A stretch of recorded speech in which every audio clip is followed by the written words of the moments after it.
get us out of here, and we'll make him pay for everything.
It's a strange thing to want to do, to come here. This story starts with a tragedy, when 5 innocent children were kidnapped from Freddy Fazbear's Pizzeria, and no one could find them. Time flew, but despite their efforts, the police were still unable to find any information about the missing children. And then, one day, 3 strangers, who were driven by the same desire to uncover the truth, decided to start their own investigation. It was hard to say, was it a coincidence or was it intended by fate? But on the same day, in the same place, these 3 strangers met each other. And that place was the pizzeria from where the children were kidnapped.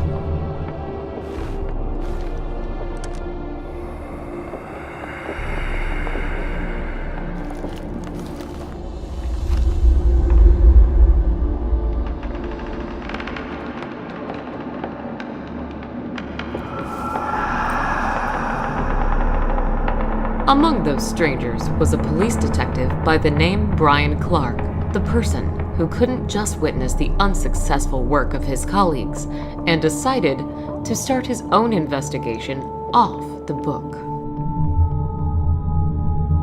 Another stranger was a private detective by the name Jeremy Fitzgerald, a master of his craft who was hired by a mother of a missing child.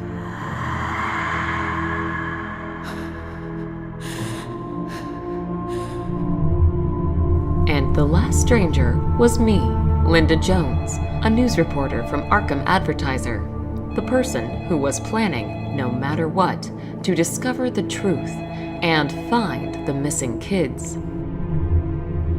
And also to find out what really happened to my colleague and good friend Ben Richard, who was brutally murdered while working on this case before me. Since we all had the same goal, we decided to join our forces and discover the truth behind the children's disappearance together. Yet, there are secrets, doors to which should never be opened.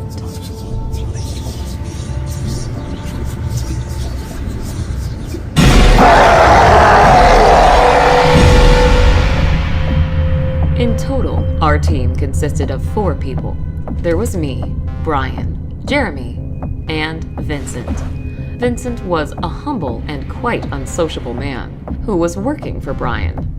While being undercover, he was working as a day shift security guard at Freddy Fazbear's Pizzeria and was providing us with useful information. Our target was the owner of the pizzeria, Daniel Smith, or rather to say his office. Based on Vincent's information, there was a secret room located in that office, behind which we were expecting to find the missing children, or at least some information about them. To get in that secret room, you had first to press a hidden button beneath Daniel's table. That would set off a mechanism which would open a way to the locked door. A key to that locked door was always with Daniel Smith on his neck. Yet, that was not a big problem for us, as almost every lock could be easily broken. And luckily, I was a specialist in that. As for Daniel Smith himself, not much was known about him. Only that a few years back, he inherited the family business from his father after he died. Daniel Smith also had a younger brother by the name Fritz Smith. Yet he had gone missing several months ago, and nobody had seen him since then. According to Brian's words, Daniel Smith was a true evil in the flesh, the person who we should all be afraid of. Brian used to interrogate him several times in the past, and based on his words, never in his life has he seen such an evil and dangerous look as he witnessed in Daniel Smith's eyes. But Daniel Smith was not our main problem. Something else, created by him, was causing a bigger threat to us. And because of those things, we were not able to simply break into the pizzeria in the middle of the night. Hard to imagine how Daniel Smith was able to create those animatronics and make them freely move around the pizzeria during the night. But in case they saw someone, they would immediately attack him. Due to that, one thing was obvious. Getting in there during a night without any help from inside would be too dangerous. But we quickly managed to find a solution to this problem. Through the entire week, every night, we were actively making diversions near the pizzeria, and those kind of actions eventually would achieve their goal, as it forced Daniel Smith to hire a night shift security guard to look after the pizzeria and straight away inform him if anything happens. And thanks to our efforts, Jeremy was hired to this position as a night shift security guard. Yet, even though we now had our people inside, still, getting into Daniel Smith's office turned out not to be an easy task. Starting on the first night, everything went not according to plan. Jeremy said that it was too dangerous for me to get inside of the building, as he still could not understand how exactly those animatronics were moving around the pizzeria, and with what time frame.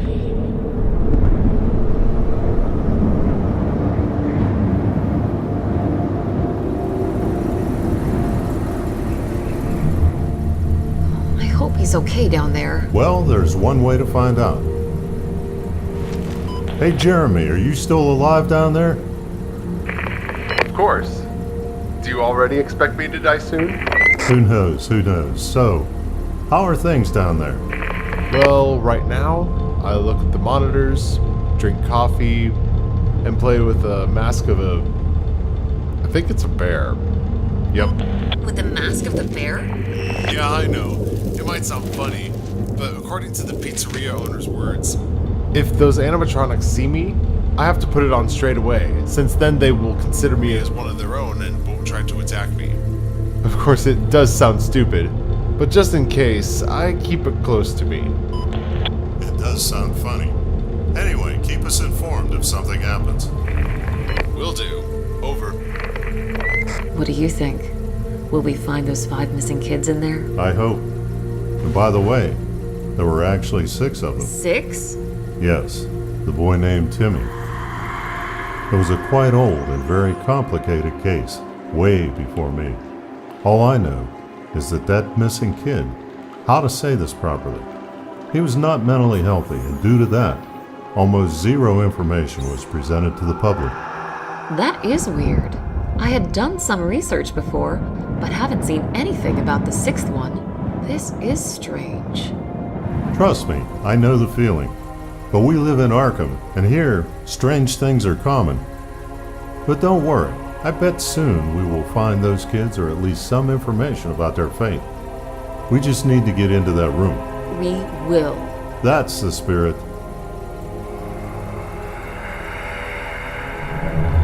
Have a good night, and I'll talk to you tomorrow. Thank you for your advice, Vincent. I'll be sure to do so. Okay, let's see. What's going on down there?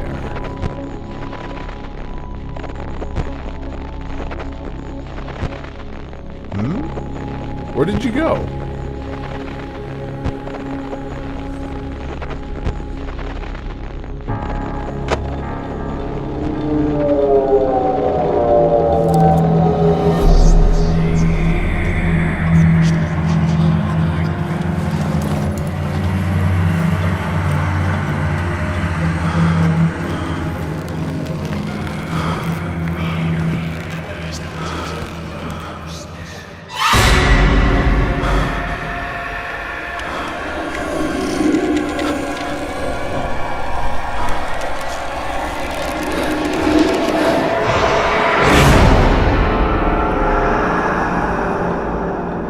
Turned out, Daniel Smith was not lying. And the mascot mask did help. But, as we soon will find out, there was something else in that pizzeria, which would not be fooled by that mask. On the second night, things went smoother, as I was able to sneak in. Yet, as soon as I got in, new obstacles appeared in my way. Despite the fact that Jeremy was assured that he accurately learned the behavior and movement routes of those animatronics, as soon as I got in, they all began a targeted hunt for me. Alright, Linda, it seems to be clear. You may go.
Linda, are you alive down there? Yeah, I am fine.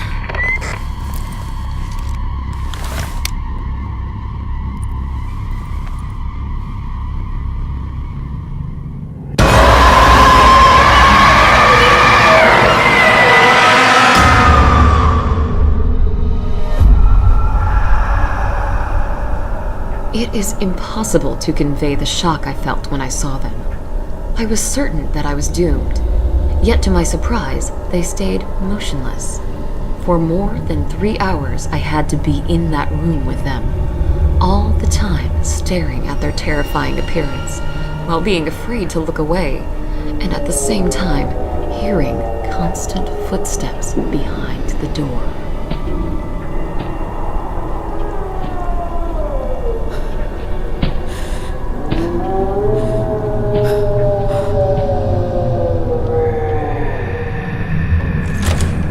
Can't imagine how I didn't lose my mind that night.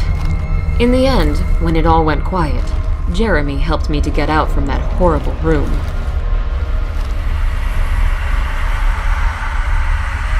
As later on we would find out from Vincent, those were the old models of animatronics from the previous pizzeria, who were kept here for spare parts.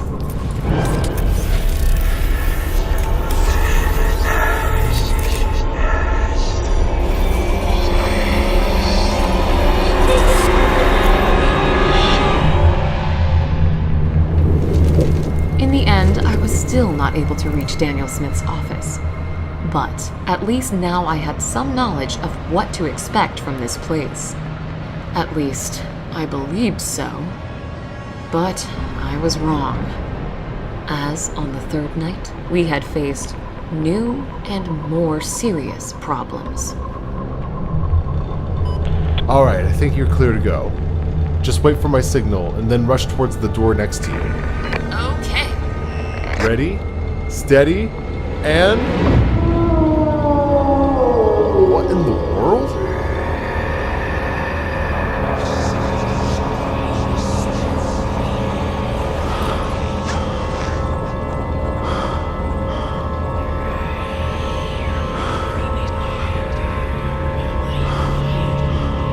Come on, go away already.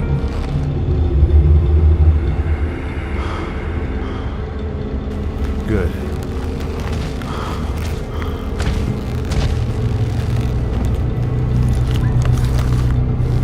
And who in the world are you?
Jeremy, is it clear? Can I go? Hey guys, what's going on down there? Do you need my help? No, it is better for you to stay in the car and make sure that we don't have any unexpected visitors. I'll try to find out what is going on down there on my own.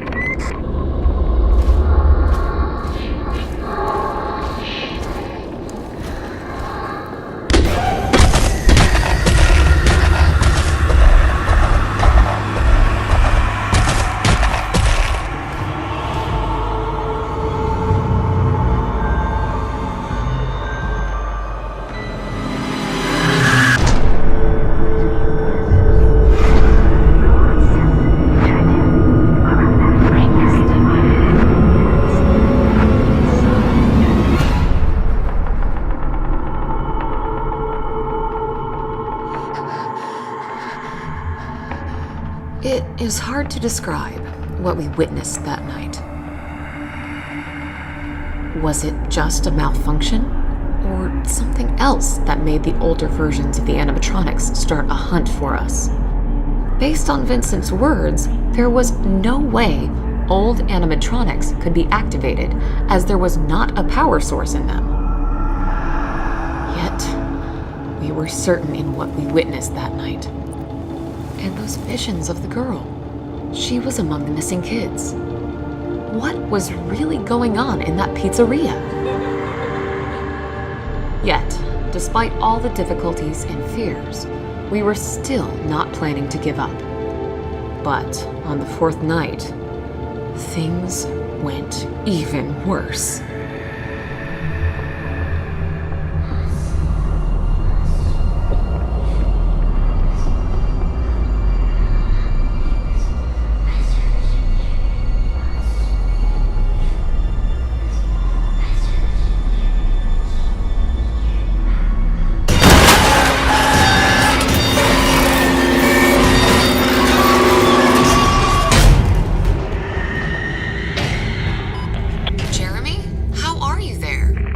More or less fine. Those things are trying to break inside, but I managed to hold them off. Hold on there. I'll try to distract them. I think there's no need in that. I managed to build a small barricade here, so it should withstand. You better try to get to Daniel's office. Okay.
We did manage to survive that night, physically.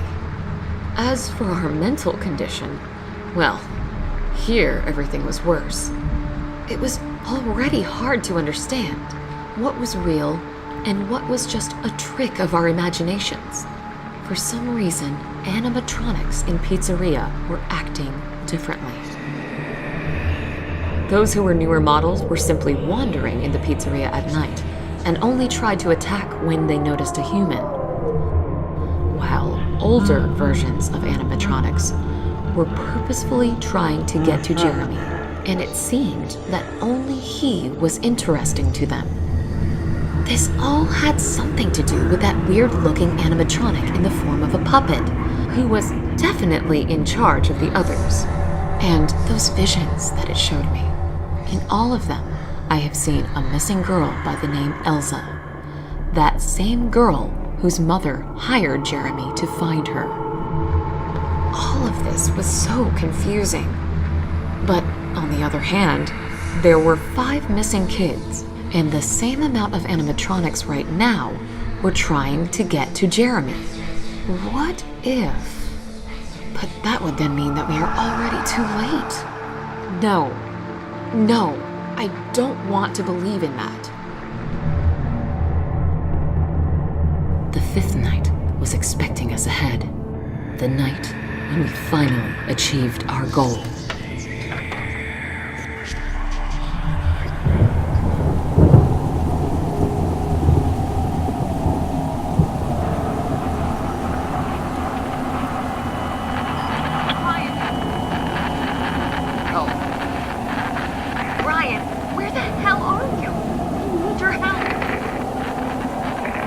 Brian, they're about to break in here. I need...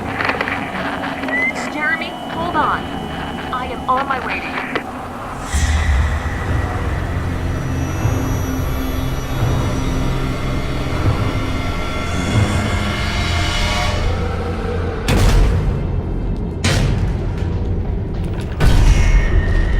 you. Linda, listen to me. Most likely, I won't be able to get out of this one. So here's what you should do. Straight away, go to the office of Daniel Smith and finish what we started. What? No, I leaving you. Listen to me, don't worry. Just use the opportunity you have right now and finish this.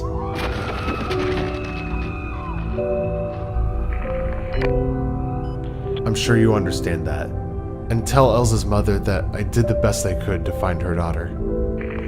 Jeremy? Jeremy! Goodbye, Linda.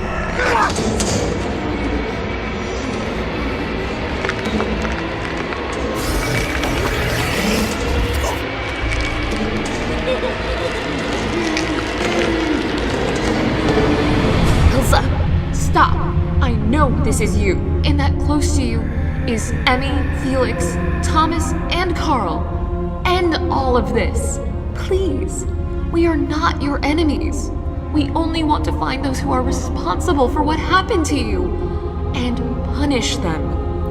Your families have not forgotten about you, and they still hope that you will return home. Elsa, your mother hired this man to find you.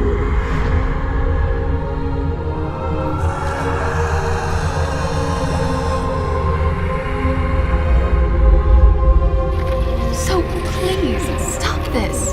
We are on the same side.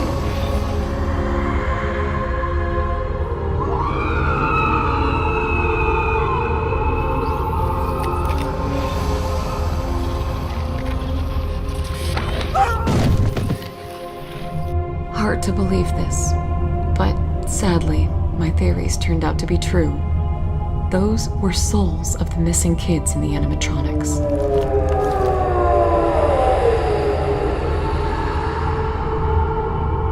And not only did they allow us to go, but also helped us in clearing the path to Daniel Smith's office.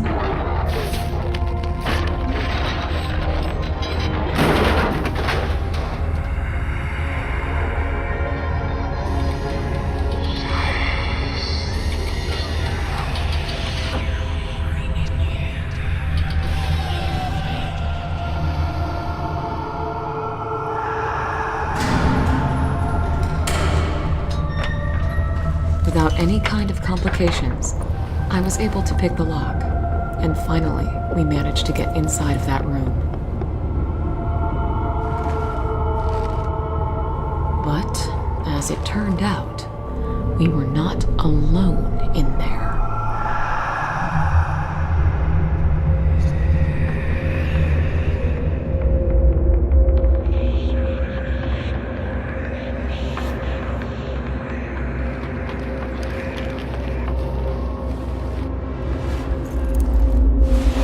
And it's dark in here. I'll try to find the light switch. Okay.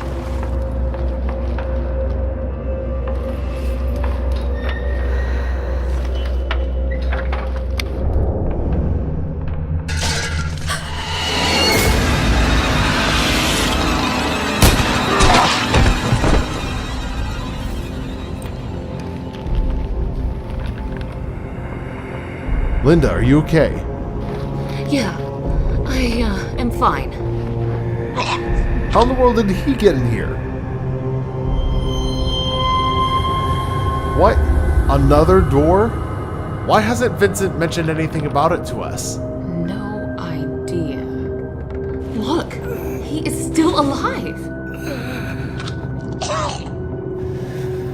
What are you doing here? Leave at once. I've already called the police.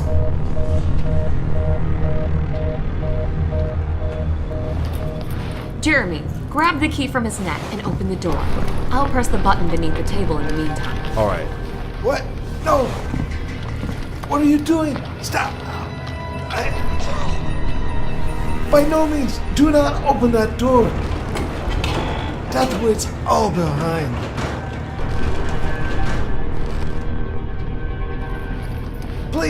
Please, stop until it's too late. You have no idea what you're doing. Stop. No, you have to stop. I beg you. If you need money, they're take from the table. Just do not open the door.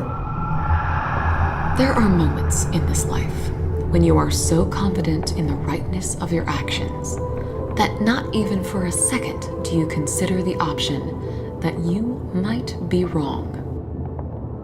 And this kind of blindness sometimes might lead to a very tragic turn of events. Alright, let's see. What's hidden behind this door? Linda, it's better for you to stay here and keep an eye on Daniel, just in case. As you say.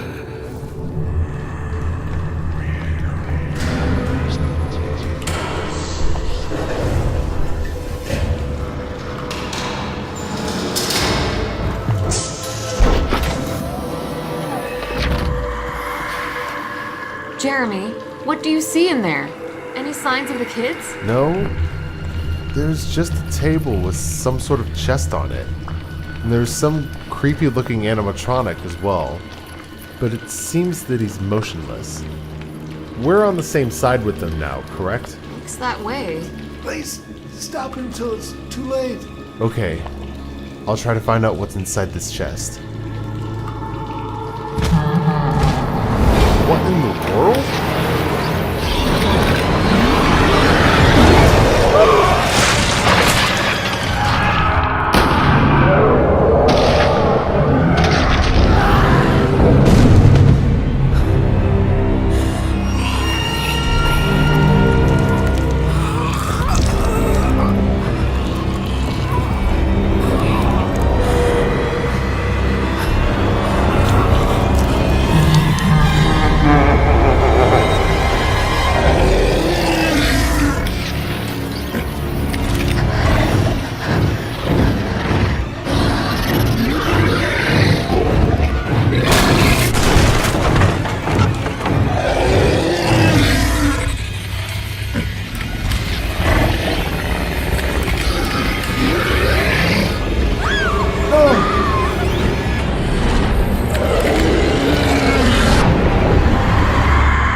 I never told anyone the story about this kid, but considering the fact that you're unconscious and most likely will not be getting out of here alive, I will finally reveal it.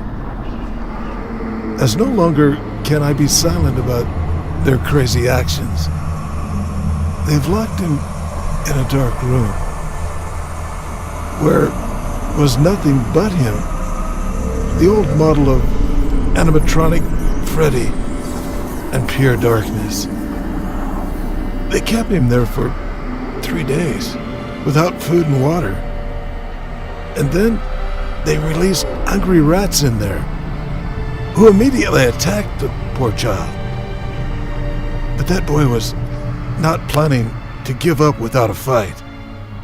He managed to kill the rats, and then he ate them.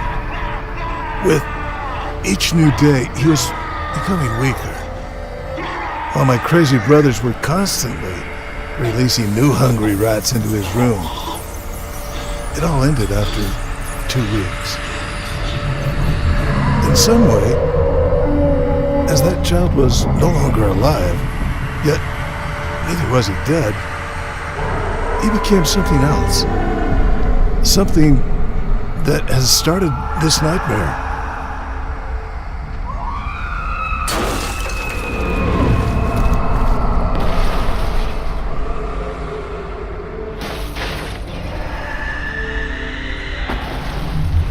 Jeremy, no, no, no. No. Hold on. I'll cover the wound. And then we will get you out of here. I never wanted anything of this. After all, I was never like them. This mad thirst for violence and cruelty. This belief in the old ones. Why did my younger brothers have to follow the footsteps of our father? Brothers? What are you talking about? You only have one brother.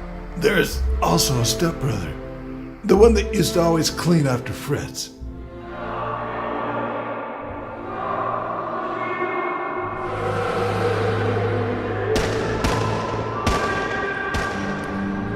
Listen to me. We have to try and stop him before he gets outside. Otherwise, dozens will die.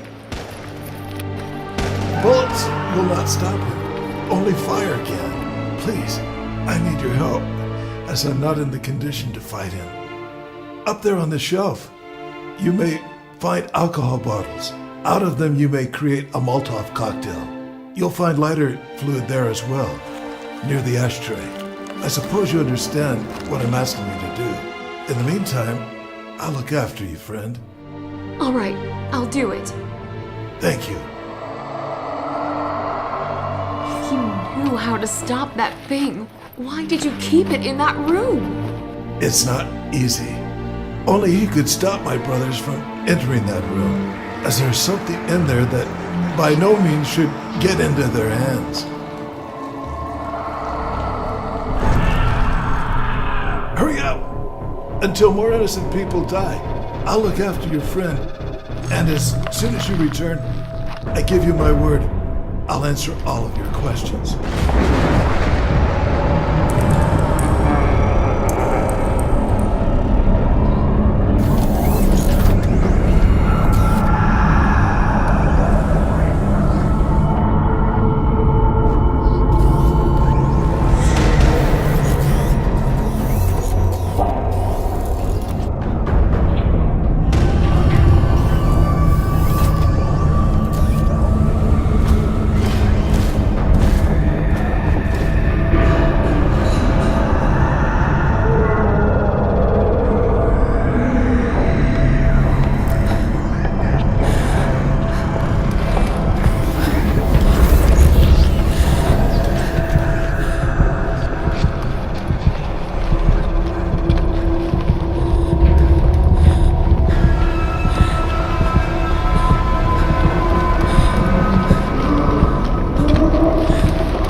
Daniel, we have to take Jeremy and get out of here.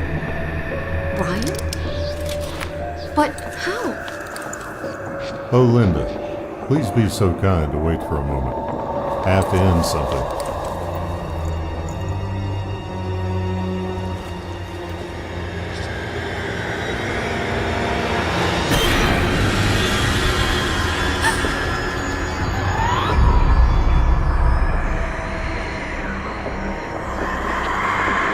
Brothers?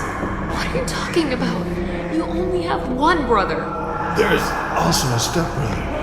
The one that used to always clean after Fritz. According to Brian's words, Daniel Smith was a true evil in the flesh. What do you think? Will we find those 5 missing kids in there? There were actually 6 of them. That is weird. I had done some research before, but haven't seen anything about the 6th one. Hey, Jeremy, are you still alive down there? Of course. Do you already expect me to die soon? Who knows? Who knows? So, how are things down there?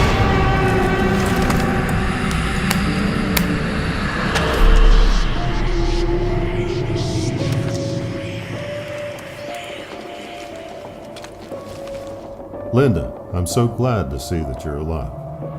Why? So you could kill me yourself? What? I would never hurt you. Yet, I cannot say the same about my younger brother.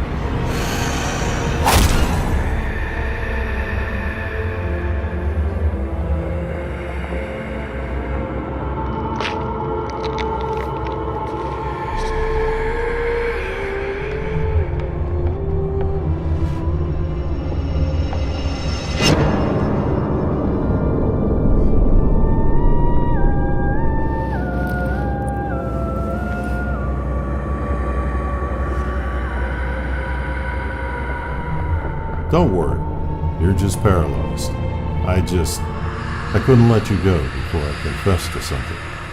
You see, I am not who you think I am.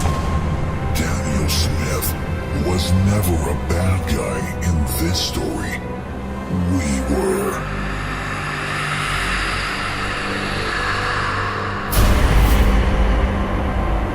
We kept Daniel here only for fun's sake. Just like his father, back in Circus Pizza Baby World. But the time has come to get rid of him. By the way, don't worry about Jeremy. He is still alive, and very soon will be held responsible for everything that happened here.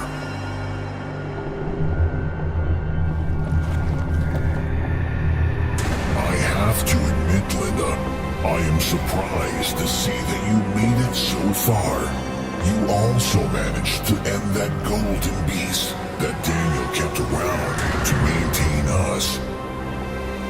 Impressive. But as far as I understood, you had some help from local inhabitants. Elsa and her small gang. Those sneaky souls who still refuse to give up and continue to fight us back. Elsa's soul is innocent. That is why we can't control her. For now. But We will find a way how to change that. And you know what? You might help us in that.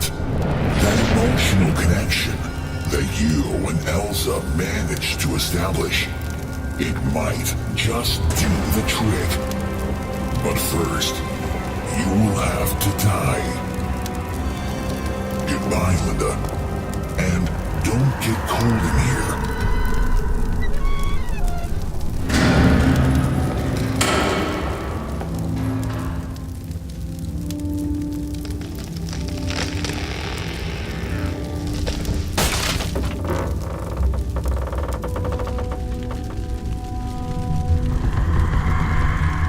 Who would have thought that our story will have such a horrifying and sad end?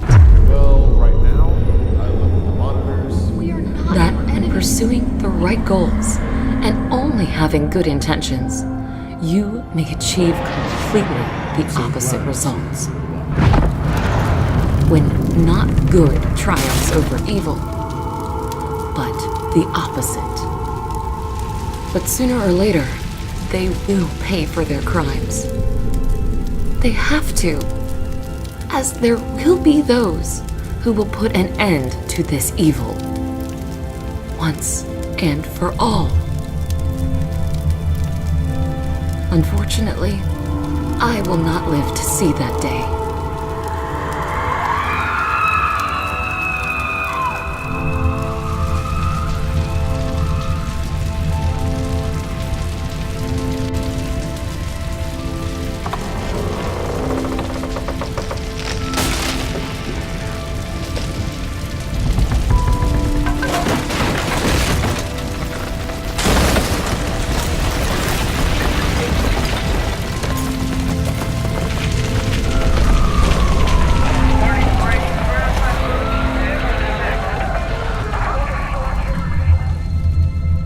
Linda was a kind, honest, and sincere person who believed in good. Yet on that night, it was evil that had triumphed over good. And in that moment, when Linda's last breath left her body, also with it vanished all the kindness and trustfulness that was in Elsa. And instead of those feelings came anger and cruelty. The events that happened after were merciless and bloody, but let's hear about them from Elsa herself. And for us to have a full picture, let's travel back to that day when Elsa and other children were kidnapped by the so-called Purple Man.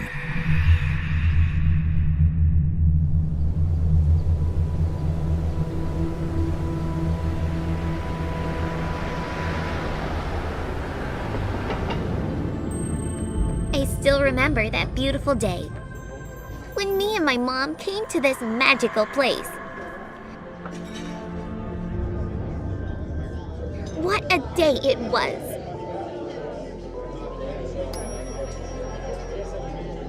Happiness, joy, and laughter were everywhere. It was the first time I saw Freddy, Chica, Bonnie, and Foxy. Oh, how miraculous it all was. And then you showed up. True evil in the flesh. The cunning devil who kidnapped me and many others.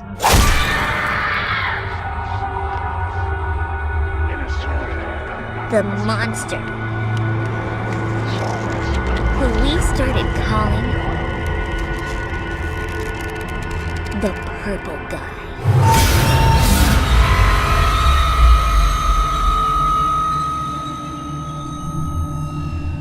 Pizzeria's playroom. That was the place where you kidnapped us. And that was the place where you had your secret room.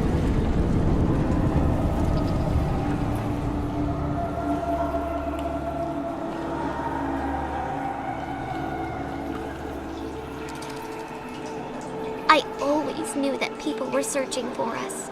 For days and nights, we were screaming and calling for help. Help us! Help! We are here! hoping that someone would hear us.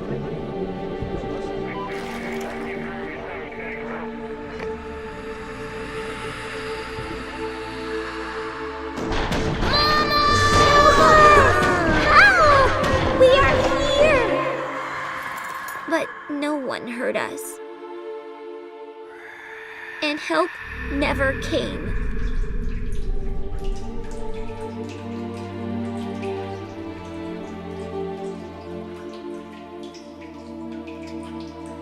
However, I didn't lose hope, as I always knew that I would get out, no matter what.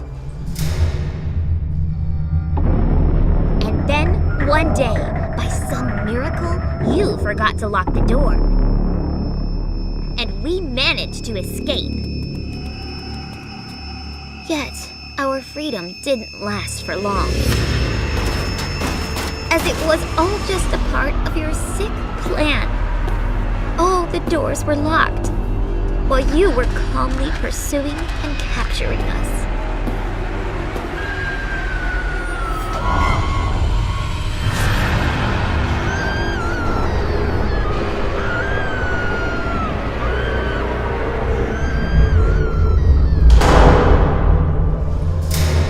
Once again, you locked us in this room of torment and suffering. And when all the other kids lost their hope and accepted their fate, I still was not planning to give up. Anger and hatred filled my soul towards you because of everything you had done to us. I knew that I would get out of this room and get my revenge, no matter the cost. My soul will not rest until you receive your deserved retribution. Hours turned to days, days turned to months, months turned to years. We did not manage to escape, and no one rescued us. My body has been long dead, but my soul was still alive. The soul which was now driven by only one desire: revenge.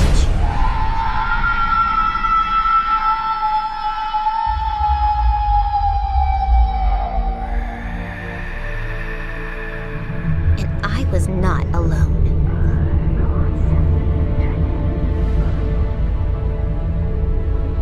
Through decades, our souls tried to get you.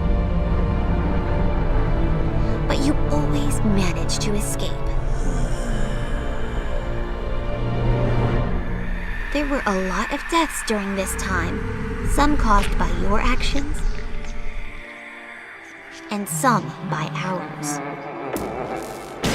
Because of you, we became monsters ourselves. Monsters who brought horror and death.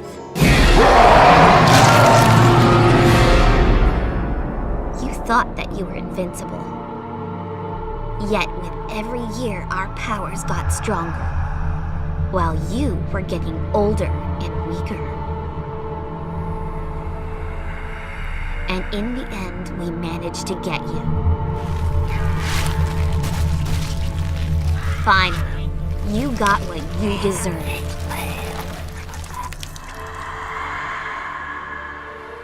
You always used to laugh in the face of death when you tortured and killed others.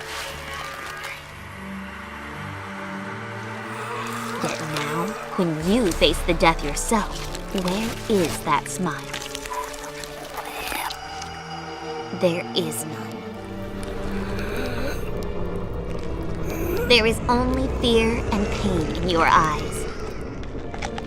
And while your body is bleeding out, and you are almost at the last breath, I finally feel that our souls can rest in peace. At last, we are free. As for you, your soul will never find peace. Eternal torment and suffering awaits you. And the dungeon you created for others will become your prison from now on.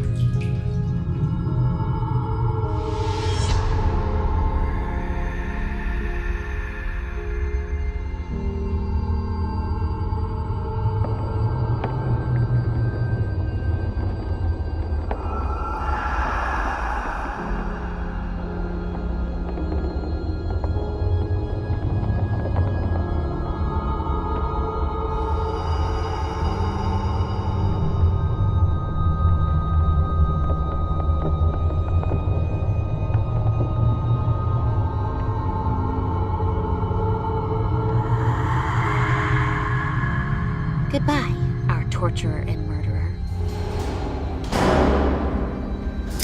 That does sound beautiful. But Elsa, you are not going anywhere. Do you know that once again you took away a life of an innocent man? I suppose you don't, as you were so blind with your rage and desire for revenge that you completely lost any sense of clear thinking. And I like that, as that is what we need. A cold-blooded weapon at our disposal. You know, it took me and Brian quite some time to figure a way how to force your souls to leave your animatronic bodies. And finally, now your souls will be ours. I wonder what would Linda say if she saw you right now, about who you've become. Well, it doesn't matter. Time for you to join the others.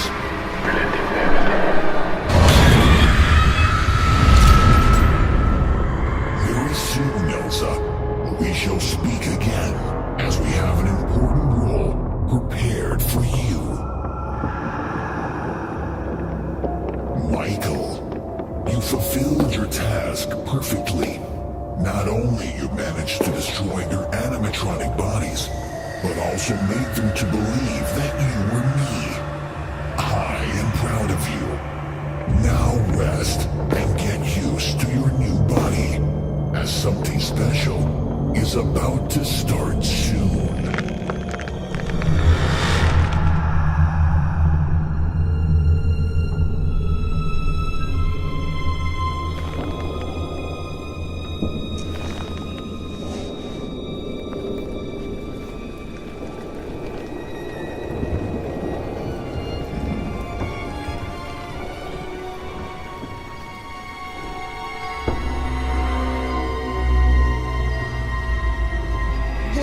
Done with that.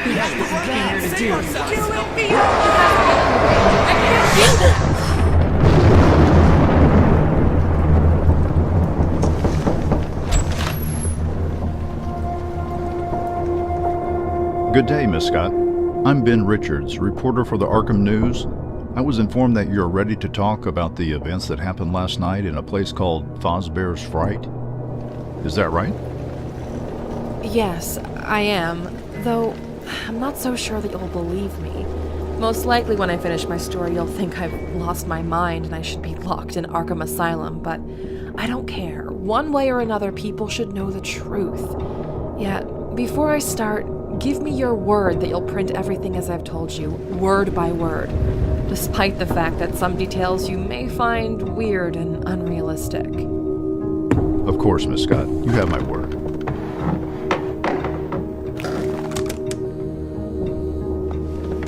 You may begin. Yesterday in the evening, I received a mysterious phone call from an unknown person to me. He introduced himself as Mr. William Afton and told me that, presumably, he had information about the whereabouts of my partner, Jonathan Schmidt, who went missing 2 years ago. Isn't that the same Jonathan whose brother, I believe Mike Schmidt, got brutally murdered in the old Freddy Fazbear's Pizzeria? Yes, that's him. 2 years ago, his younger brother Mike started working as a night shift security guard in Freddy Fazbear's Pizzeria. For 5 days, he used to tell Jonathan that it seemed to him that animatronics that were in the pizzeria used to become alive during the night and were trying to get him. Of course, Jonathan used to think that Mike was just imagining things due to a lack of sleep. Yet, after the 5th night, a torn-apart body of Mike was discovered in the maintenance room. It seemed that someone, or something, was trying to put Mike inside of one of the animatronic suits, which didn't have proper space for a human body. As for the animatronics themselves, they were motionless, standing on the stage, all covered in Mike's blood. In the end, we did not manage to find any signs of someone breaking into the pizzeria. Neither were there found any malfunction signs in the animatronics. Only now I know the whole truth and what really happened that night. But soon, you shall understand everything yourself. After Mike's death, Jonathan became obsessed with the desire to find those who were responsible for this tragedy. Through days and nights, he was doing interrogations, checking archives, and gathering all possible information about Freddy Fazbear's Pizzeria. He became so closed in himself and eventually fully isolated from others, including me. And then, one day, he just disappeared and was never seen again. And in that moment, when I already lost any hope of finding him, I was contacted by Mr. William Afton, who said that he knew where Jonathan was. Based on his words, it was dangerous to have this conversation over the phone, and due to that, he asked me to meet him in person. And even though it was too foolish and reckless from my side, I straight away went on this meeting. As far as I understand, something went wrong. Yes, you can say so.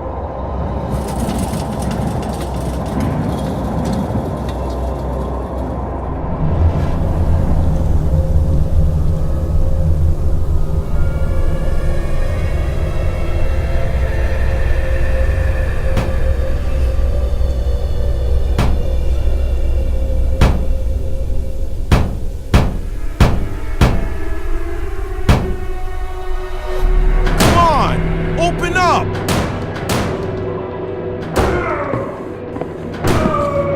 Can't get a signal. Why can't I get a signal? Come on! Same here. No connection. No internet. It seems that someone really doesn't want us to leave this place. Hey, bro! Let's try to lift it up together. I don't think that will be possible. You'll only waste your strength. This door weighs about a ton. There's no way you can lift it. At least without proper tools. Well, in that case, we will have to find another way out of this place. Sounds like a good idea. When I arrived to the meeting spot, instead of William Afton, I met a group of people unknown to me who were also invited here by Mr. Afton. But as soon as all of us gathered inside, without any warning, the main door closed behind us, therefore locking us inside. At the start, we thought that it was just some sort of joke or a spoof. At least we used to think so. Until, in a search for answers, we reached a security room. Whoever lured us here definitely wasn't planning to let us leave this place alive. There was also a message left on the wall. It stated that 6 of us would die that night, and starting from midnight, every hour, 1 life would be taken away. This kind of threat, of course, sounded weird, considering that there were 7 of us, and I was armed. Yet still, I decided that we should be on alert. Also, I had to find out who the other 6 people in the room with me were, and what connection did they have with William Afton and this place.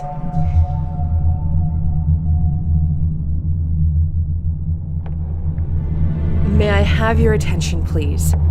As we are stuck here for some time, let's introduce ourselves to each other and tell how we ended up here. I'll start. My name is Fiona Scott. I'm a detective from our Arkham Police Department.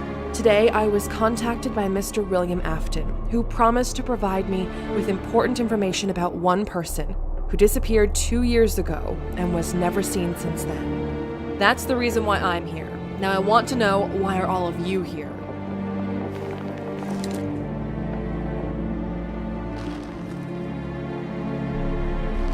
I'm a journalist. Right now I'm writing a big article about Freddy Fazbear's Pizzeria and its dark past. Today Mr. Afton was planning to share with me some details about mysterious murders that happened in this place many years ago. Yet it seems something went not according to the plan. By the way, my name's Ryan. This is strange. I was also invited here by Mr. Afton. Based on his words, in the old maintenance room he had found a letter addressed to me from Joshua Smith. He was the founder of Freddy Fazbear's Restaurant and a good friend of mine. Joshua Smith. Didn't he die many years ago under mysterious circumstances?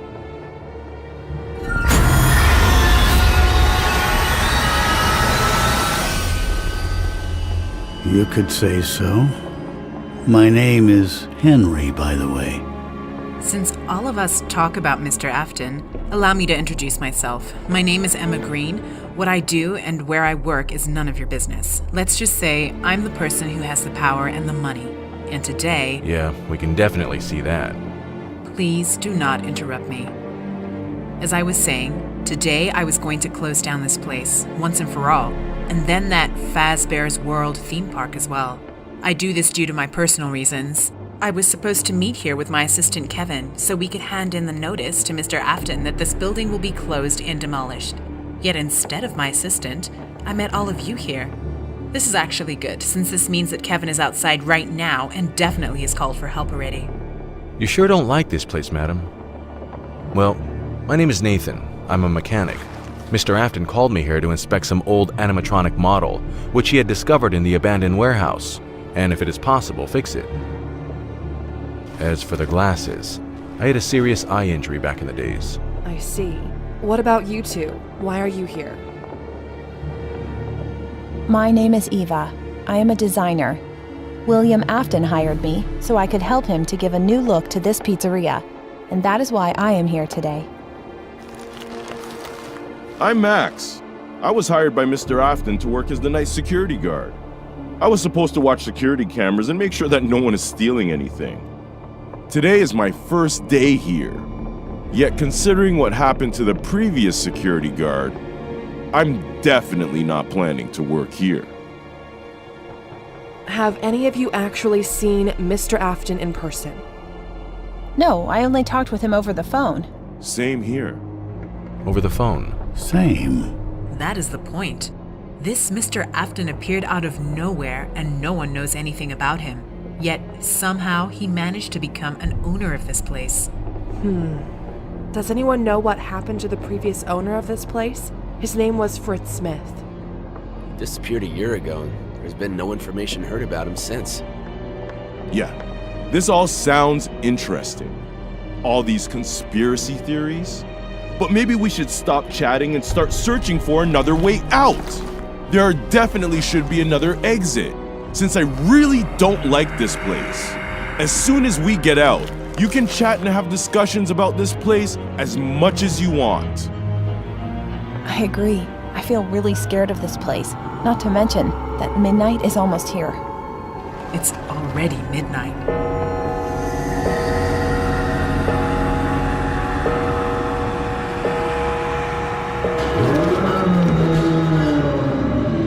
I might know where we can find an additional exit. There used to be another restaurant here, right below this.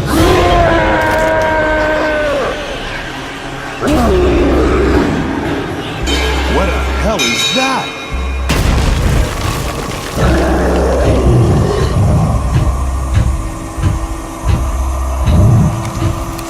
All right, everyone stand behind me.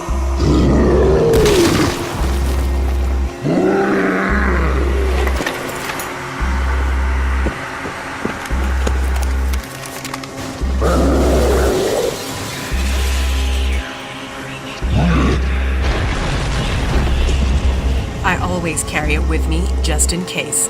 There are reasons to that. Don't worry, detective lady. I got you covered. We've got you covered.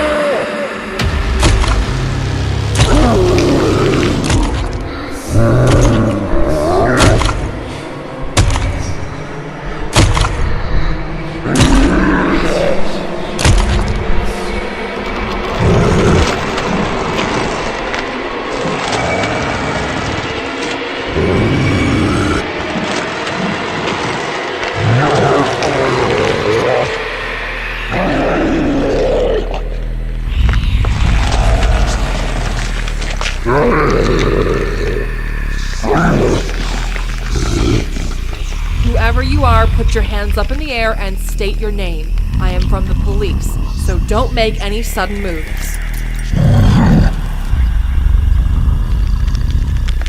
Listen, pal. There are 7 of us here, so you better listen to the lady, or this might end up badly for you.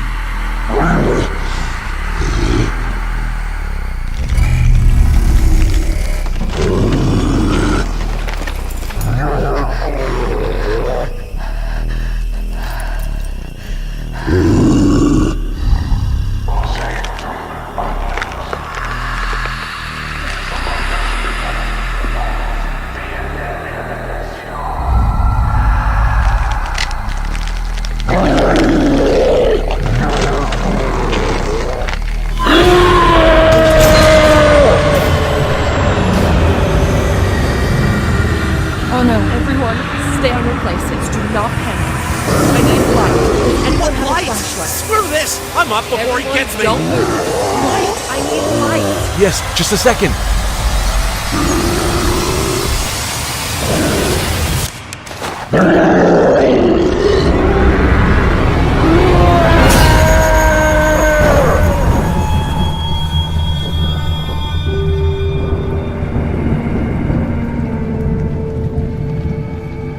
Seven of us tried to fight that thing. We used pistols, axes, even our bare hands against it, but there was no effect. That thing was simply ignoring all damage it received from us. And then it grabbed Max, and in the split of a second, broke his neck. And then just turned and walked away with his body. I shot the whole mag in his back. I shot that thing in the legs, the back, head. But again, no effect. And that was just the first step. More came after it. Every hour, it was returning back to take away one of us. But let's follow events in the correct order. As soon as that thing went away, lights went back up. Everyone was shocked and scared, including me.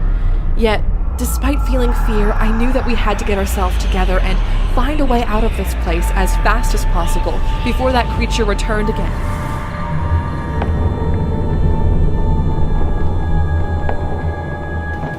Did you manage to figure out what attacked you? At that moment, no. There were a lot of theories and guesses, but all of them seemed weird and unrealistic, and some even crazy. So, what was it then? Not now. You'll understand everything yourself through my story. So, as soon as that creature left and we recovered from the shock, a decision was made to return back to the security room. Cameras were already working in this place, so at least through them, we could get some understanding of what was going on around us. I propose we stop discussing what that thing was and start thinking on how to get out of here. Henry, I believe you mentioned something about a second exit from this place? Yes, at least I hope it still exists. In '87, there was a huge fire in this place, and lots of stuff was rebuilt after... We should check it out anyway, as I don't want to sit here and wait until that thing returns. We still have 45 minutes left. How are you so confident about it?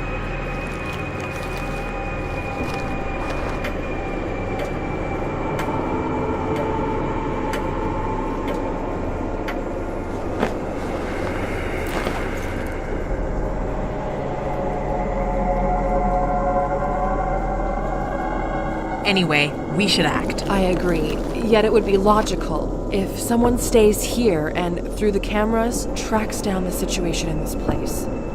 Any volunteers?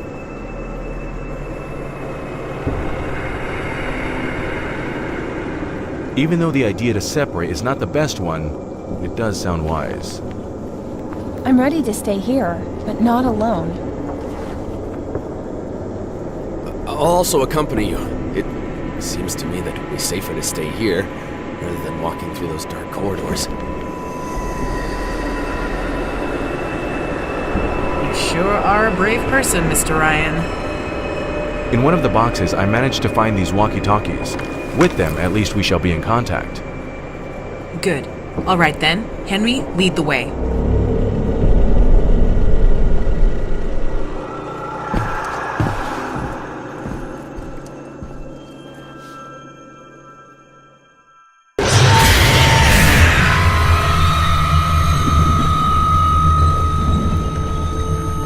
It seems that Henry used to know this place really good.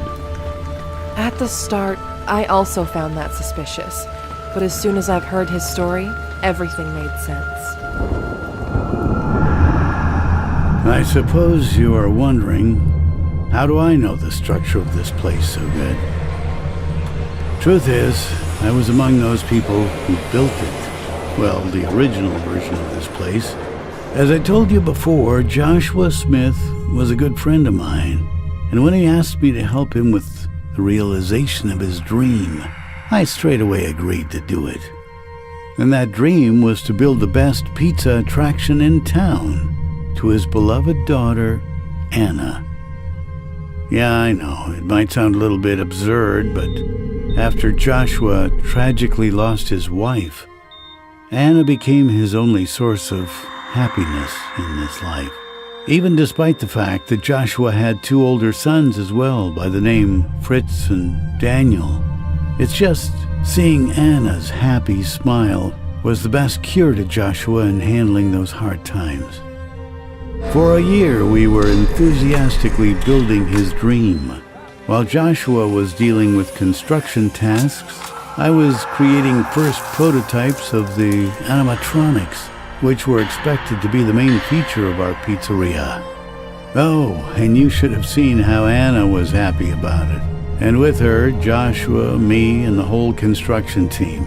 It seemed that Anna's happy smile could charge with positive energy almost anyone.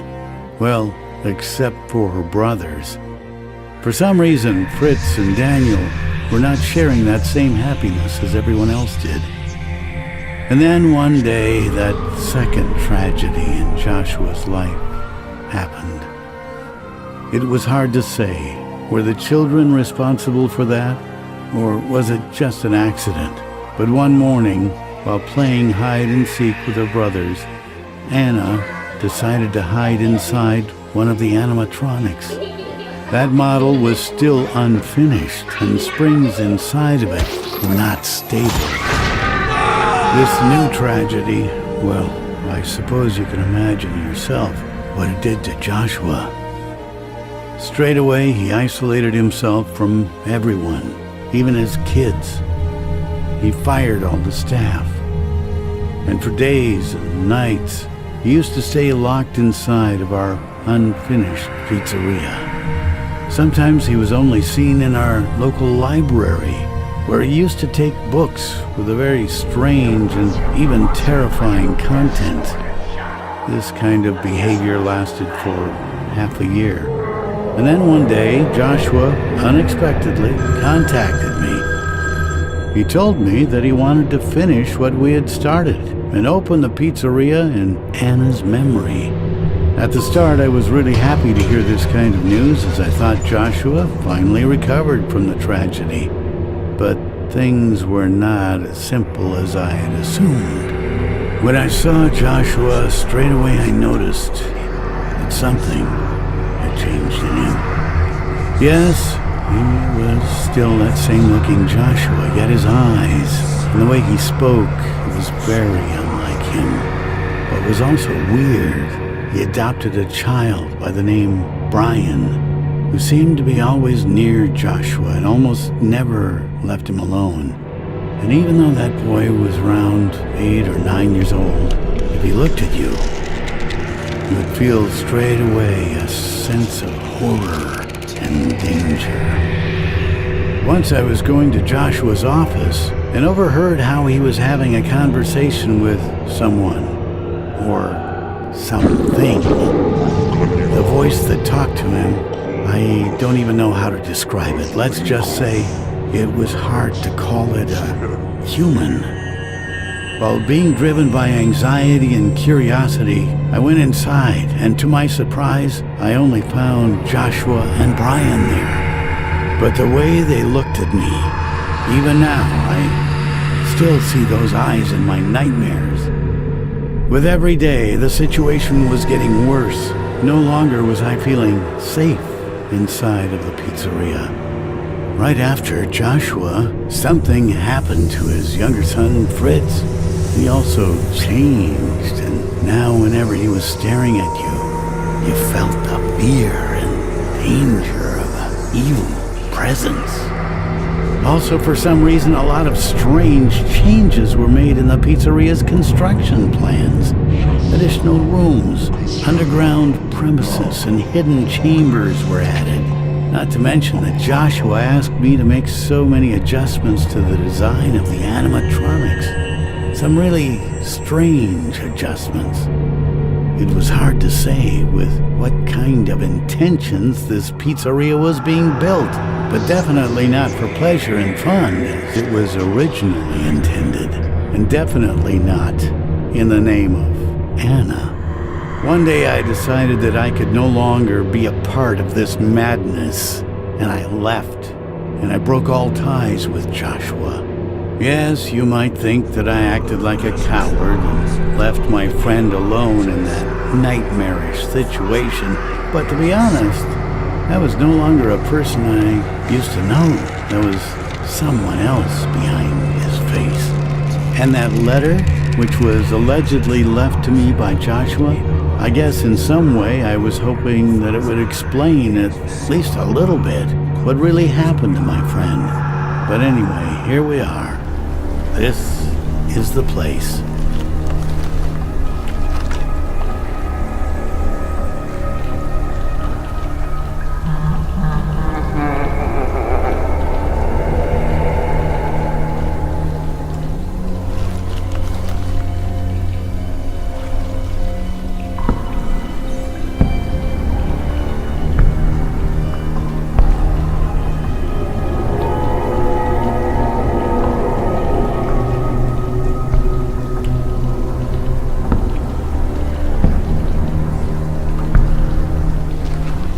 Sure that second exit is here? Yes, that door should lead to the old premises of the pizzeria. All right, let's go there then.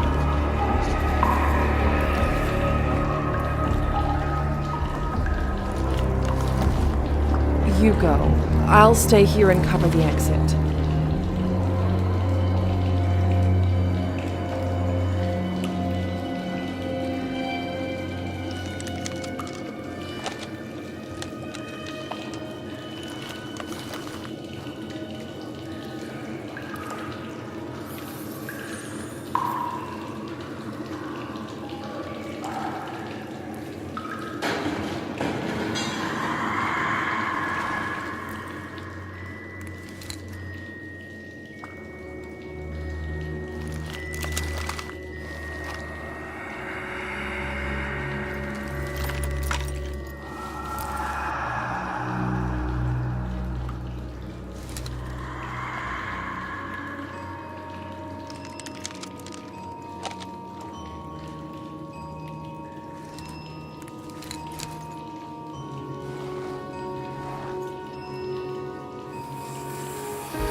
Henry, can you please come over here?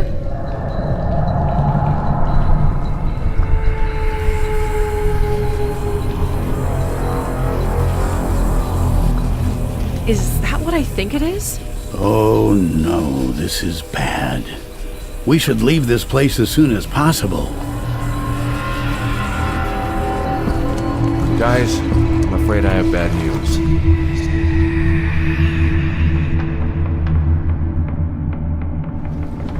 What kind of additional difficulties did your group face? As it turned out, the second exit from the pizzeria was immured. Of course, it was foolish of us to expect that everything would be that easy. And although it might have seemed that we were doomed, Henry once again proposed a way out from this desperate situation. In that same room with the immured exit door was located an elevator, which led to the old maintenance rooms. Of course, there was no power in it, but luckily we had a mechanic in our group who could fix that. At the moment, we had 2 tasks before us. We had to activate power to the elevator and also eliminate the gas leak, as some of us already felt frustrations, head pains, and started seeing hallucinations, and it would only get worse. We divided into 2 groups. Me, Emma, and Henry went to eliminate the gas leak, while Nathan, Ryan, and Eva went to deal with the electricity issue.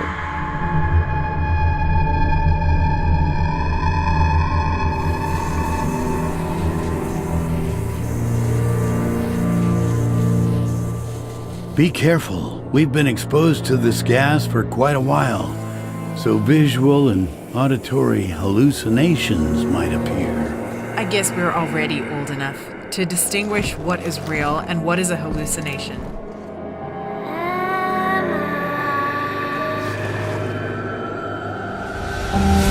Olivia? Why did you leave me, Emma?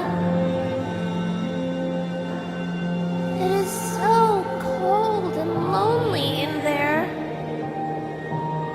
Why did you allow this to happen? You were supposed to protect me. It is your fault.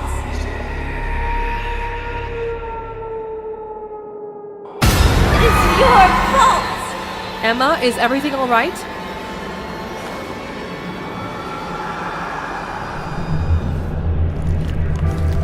Yes, everything is fine. I think I saw someone, but it doesn't matter. Let's catch up with Henry.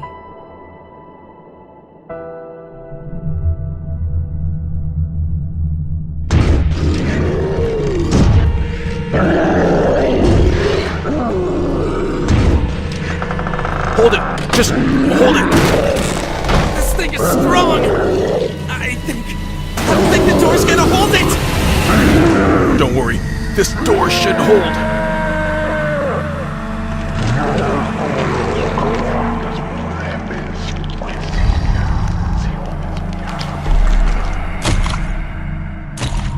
I think it's going away. Then let's not waste time.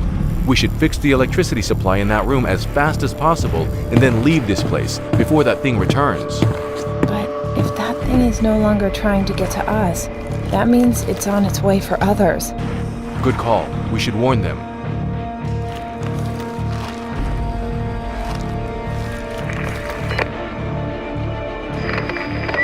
Henry, do you hear me? That thing is most likely on its way to you. Please be careful.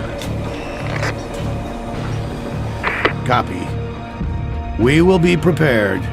Did you manage to fix the electricity problem? I need around 5 more minutes and then it is done. Copy. We shall meet you near the elevator then. All right. And once again, please be careful there. And the same to you, Eva. What if it's a trap? That thing actually didn't go anywhere and it's just waiting for us behind the door. If it is so, then we will have to fight our way out, as there are no other exits. And considering the fact that this thing already managed to do with the door, we will not be able to hide here for long. Perhaps there's an additional exit. What do you mean? This might work. Help me with the ladder. I'll see what's in there. Just be careful there, Eva.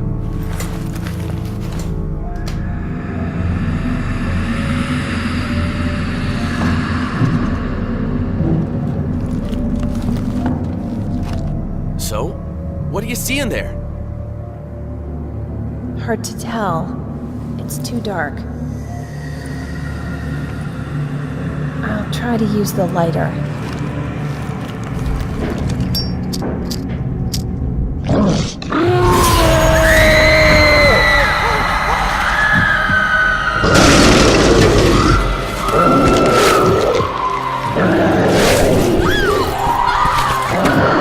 Don't just stand there! Help me, Ryan! Damn you, Ryan, help me!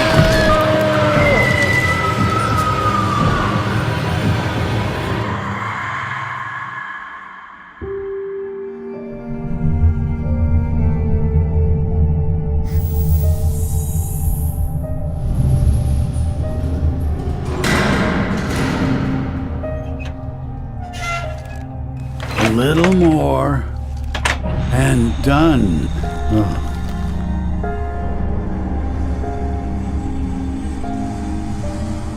I know that look, Emma. Guilt haunts you. What's wrong?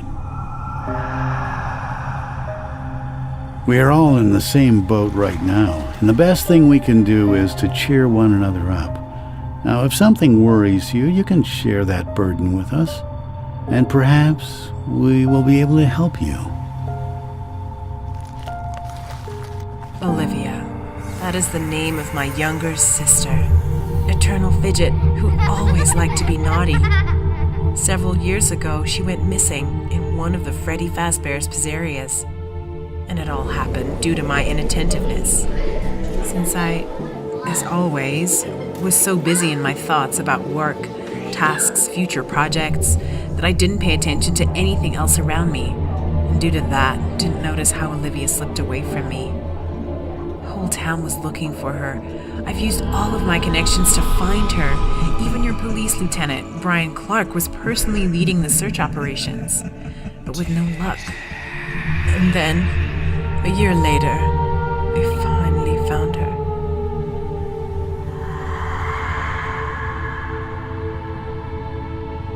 Since then, every day I live with an incredible sense of guilt that I let her down. I also swore that until I'm alive, not a single Freddy Fazbear's Pizzeria place shall open its doors to any new visitors.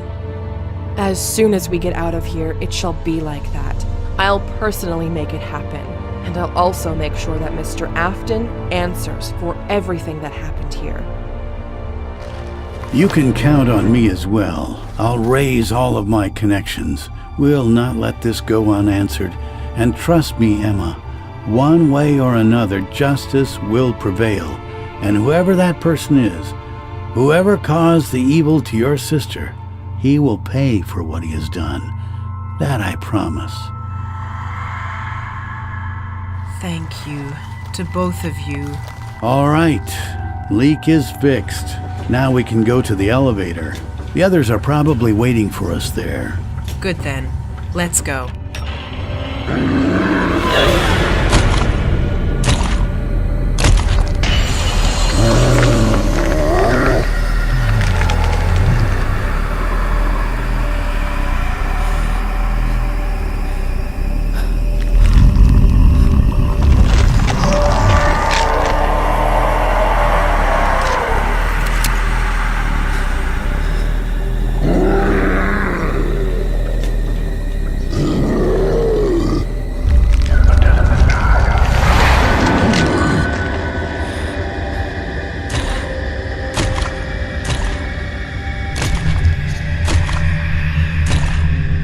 That creature sure acted strange. Based on your story, it could have easily killed all of you at once. Yet for some reason, it only took away one of you at a time. Did you manage to figure out why it acted like that? Yes. Emma had a theory about that. She thought that this creature was hunting us, not based on his own will, and that most likely someone was using him like a trained hunting dog. The question remained, who was giving out the orders?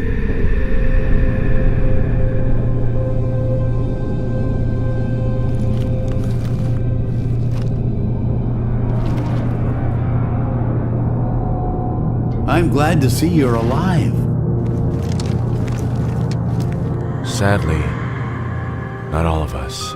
We know about Ava. How did it happen? That thing. It attacked her from the ventilation shaft. We didn't even manage to do anything. Didn't manage to do anything? Instead of standing still and staring on how Eva was pulled away, you could have helped me. If not for your cowardice, we could have saved her. Maybe if you yourself tried harder, then maybe she'd be... That's it.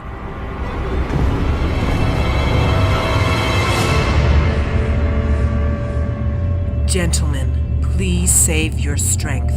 Let us first get out of here, and then you are free to settle your conflict in any way you find suitable.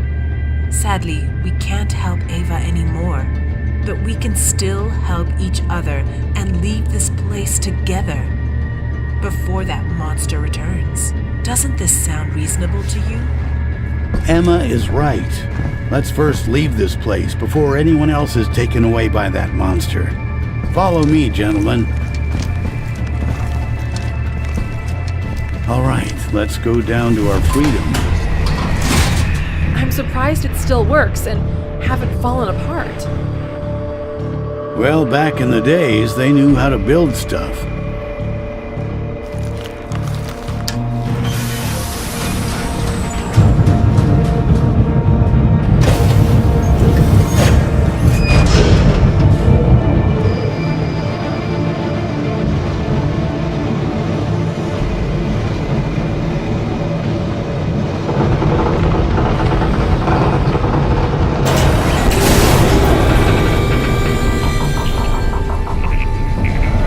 No need to worry. This elevator should definitely...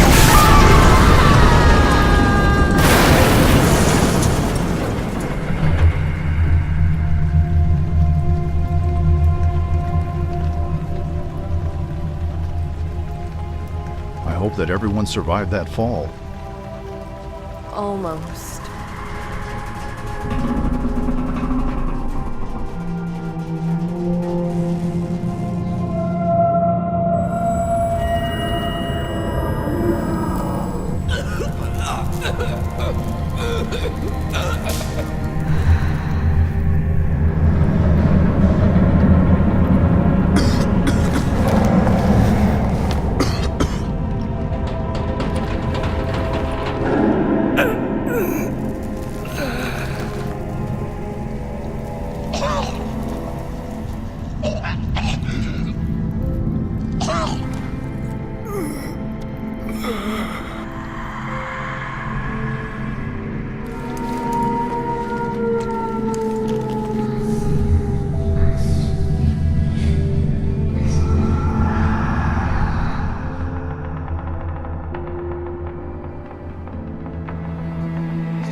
Hold on, Henry. We're almost there.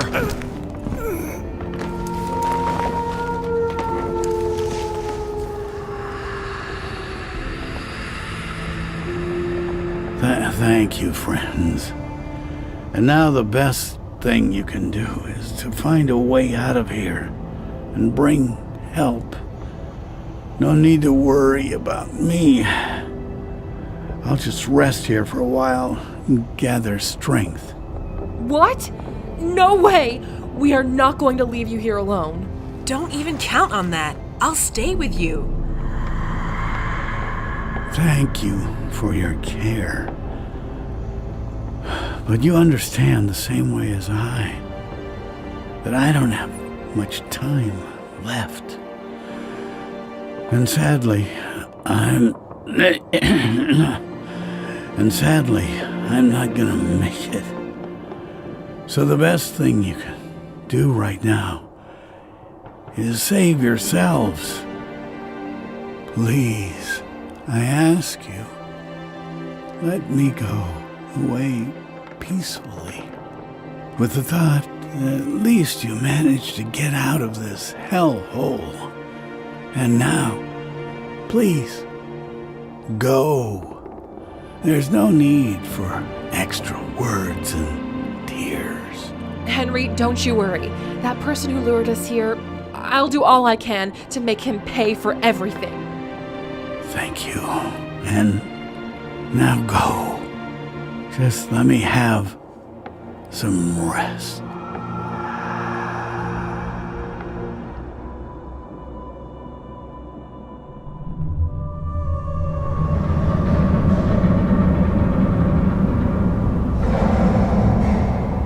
What are we gonna do now? Let's spread in 2 teams again and check all the rooms here. There definitely should be an extra exit here. Good idea.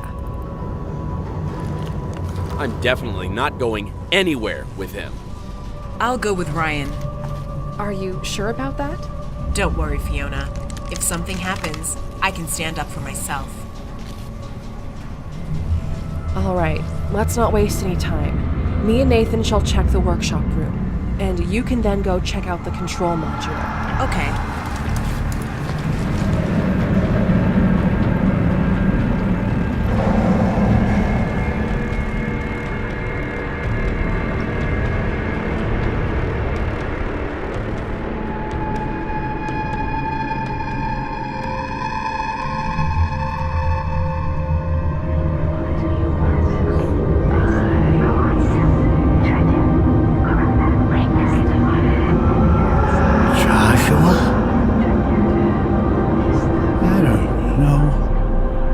this is a hallucination or if it's really you.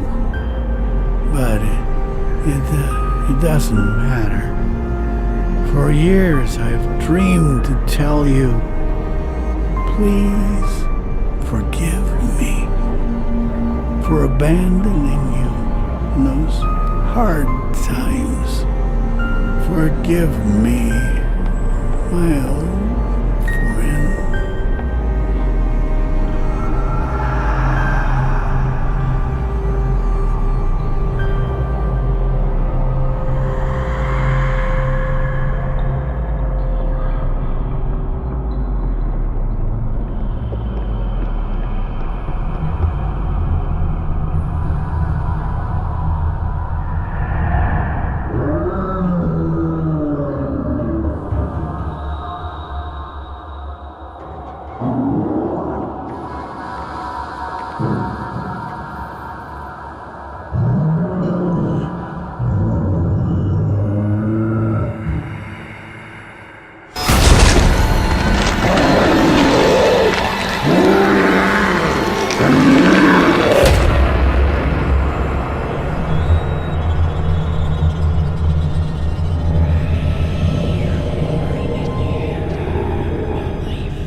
It seems that this is another dead end.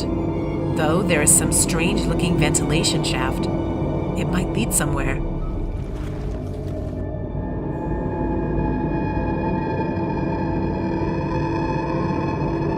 I suggest we don't go there. Maybe dangerous.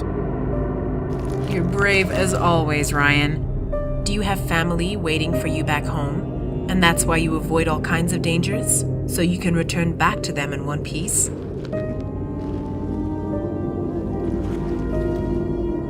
I have a wife. I mean, I had a wife. She is no longer. I'm sorry. No worries. Wow. Seems that Nathan managed to completely restore electricity in this part of the building. Wonder, what does this button do?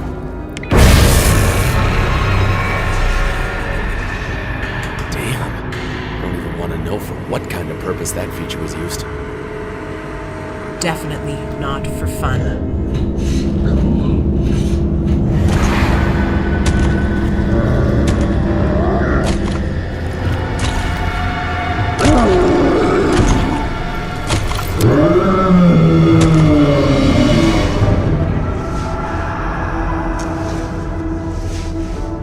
Henry.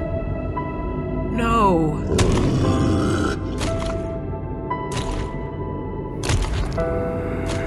How did this thing get here?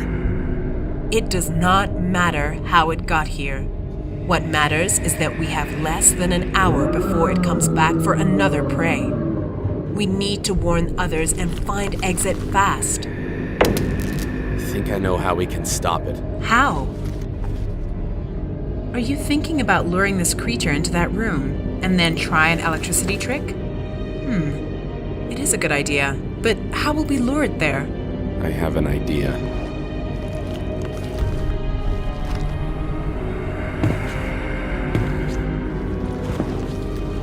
You know, Ryan, it turns out you're not that bad.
based on this draft, some animatronics were created with the goal of kidnapping children and hiding them inside of their suits. Damn, what the hell is going on in this place? Obviously nothing good. It seems that we'll not find any exit here. Let's check other rooms.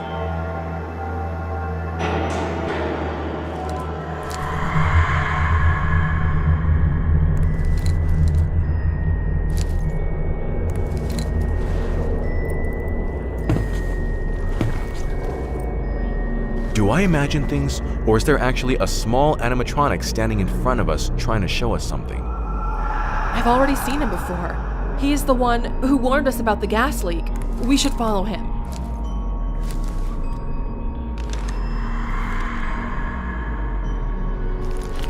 Are you sure about that? Yes.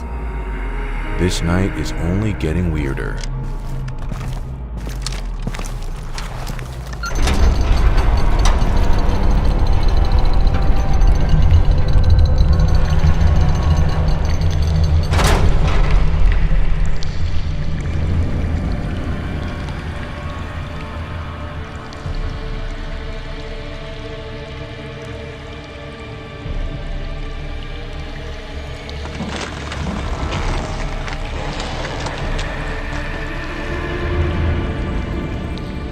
Finally, you've arrived.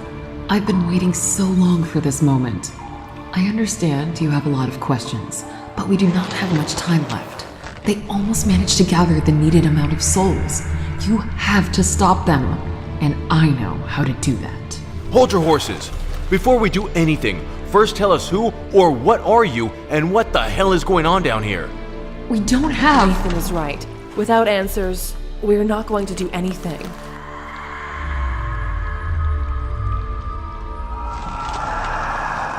Fine. My name was Linda Jones. A long time ago, I was investigating a case about missing kids from this pizzeria. But my desire to learn the truth and achieve justice only got me and many others killed.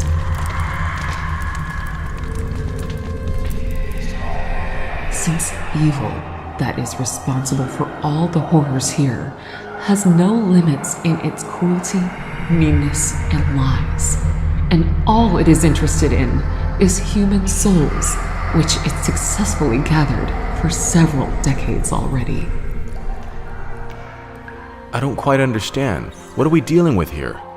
While being heartbroken by the death of his beloved daughter Anna, Joshua Smith decided to take extreme measures and started studying occultism. For days and nights from the darkness, he was trying to summon forces that would help him bring Anna back. And then, one day, something responded to him. And from the deepest corners of the darkness, they have arrived. They? Yes, those who do not have permanent names, neither permanent forms, and can only be distinguished by their purple eyes. No permanent form? Correct. They may take the form of any victim whose soul is in their possession. All of this sounds very confusing. One thing can be said for certain about them. They are the personification of pure evil and cruelty. Two brothers whose souls are so dark that they can overshadow the sun. With lies and deceit, they possessed the mind of poor Joshua, and then started this nightmare. For decades, they used the torture and murder of people in order to imprison their exhausted souls, children especially, as their innocent souls were, for some reason, more valuable to them. And then all of these souls were trapped inside one of the mysterious chests that they brought with them from the darkness. What is most terrifying is that those trapped souls never achieve peace. Instead of it, they continue to be endlessly tortured. by experiencing their worst nightmares over and over again without cease. But why are they doing this? That I don't know. It is hard to understand the motives of their actions. Even that animatronic, who is pursuing you right now, is also a victim of their treacherous plans. He is being manipulated and forced to kill. But truly, that person used to be a good and kind person who was only seeking the love and recognition from his stepfather, who used to ignore him for years and then by deceit sent him to certain death. Let me guess. That stepfather is one of the aforementioned brothers. Yes, his previous name was Fritz Smith. Now he names himself William Afton.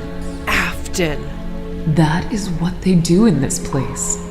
At first, they make you suffer, and then they turn you into their evil puppets. Through all the time that I was here, I only managed to save one soul.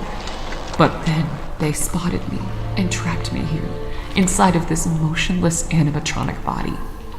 What is weird, I am not the first soul that was locked inside of this animatronic. Yet that soul left this prison a long time ago. Whose soul you managed to save? You know him very well, Detective Fiona Scott. It is your old partner, Jonathan Schmidt. As many before him, by deceit, he was lured into the pizzeria, only to face his inevitable death. And then his soul was trapped in its personal hell, where as a kid he was locked in his parents' house and used to be attacked by nightmarish-looking animatronics who would repeatedly tear him apart over and over again for days, months, years. Through all that time he spent in that hell, sadly, most of his personality was lost, and the part that remained stayed on a childish level. Jonathan.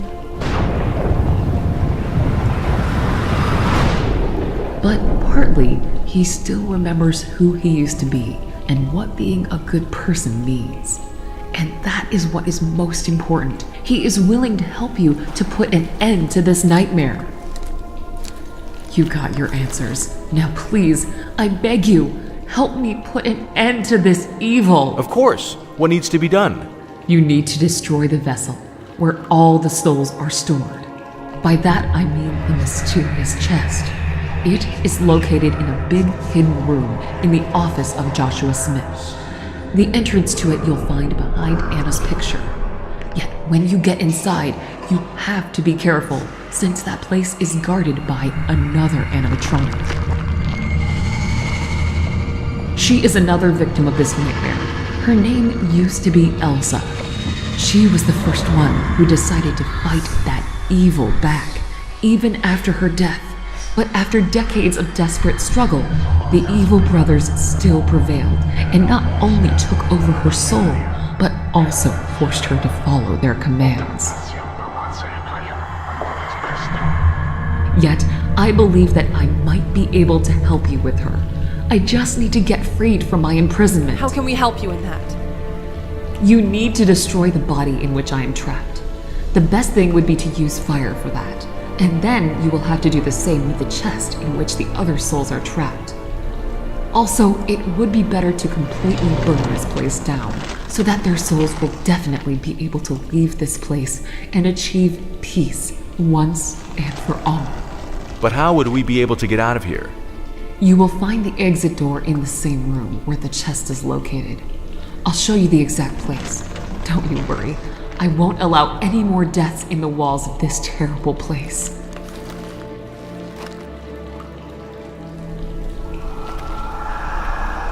But you have to hurry.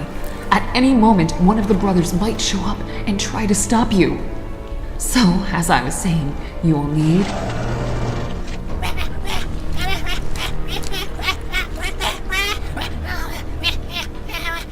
Your friend is in mortal danger! Emma? One of you should immediately go help her. Jonathan will show you the way. while the other one should set me free. I'll go. Nathan, you're the smart mechanic. Help Linda, and then try to find a way how to burn this place to the ground. Fiona, wait! Good luck. Thank you.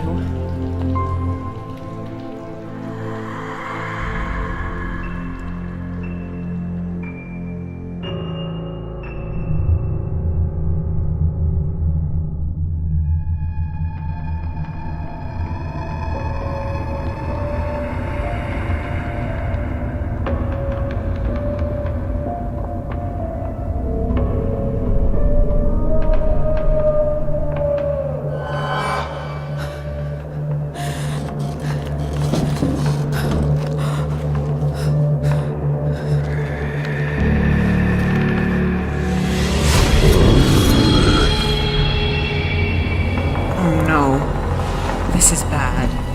This is really bad.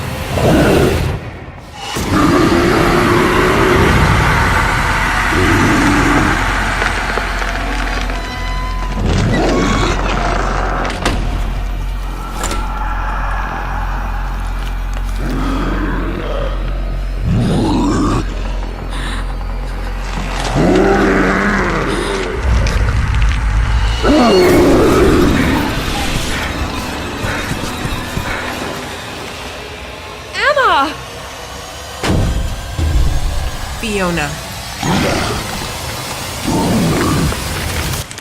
Stay clear.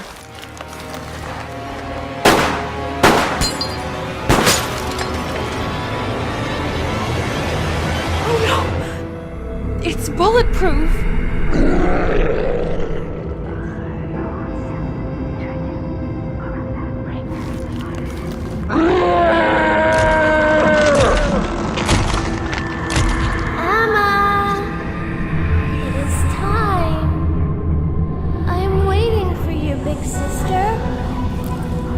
Fiona, I know my request might seem hard to you, but please fulfill it.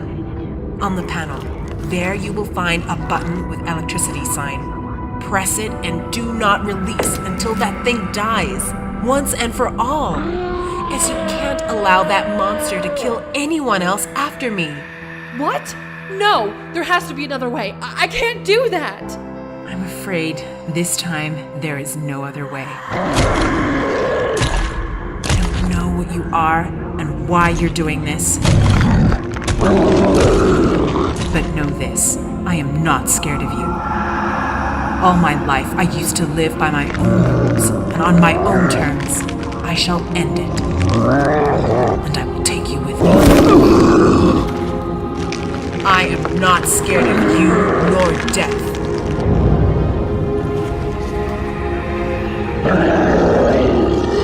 Do it, Fiona!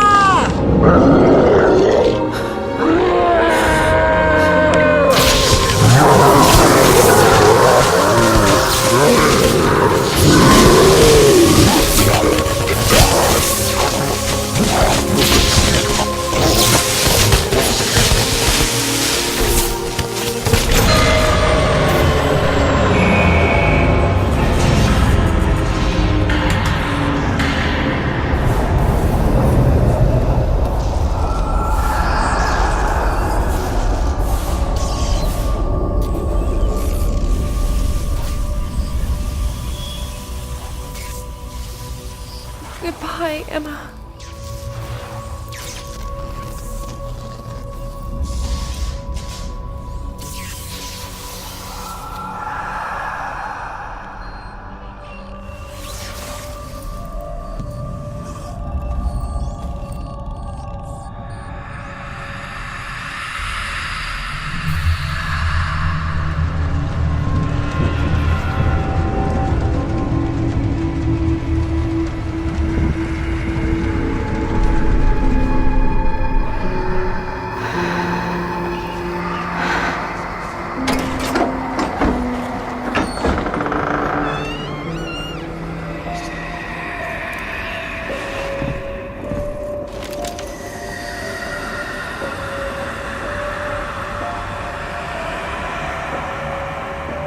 Why did you do this, Ryan?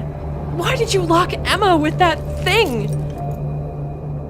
It had to be done. I do not expect you to understand me, but believe me, I had no choice. I had to do it.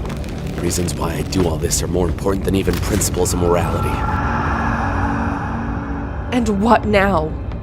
Now, I'll have to kill you. You know, there's still an alternative way out of this situation. We have found another exit from this pizzeria. You can come with us. I can't leave this place without her.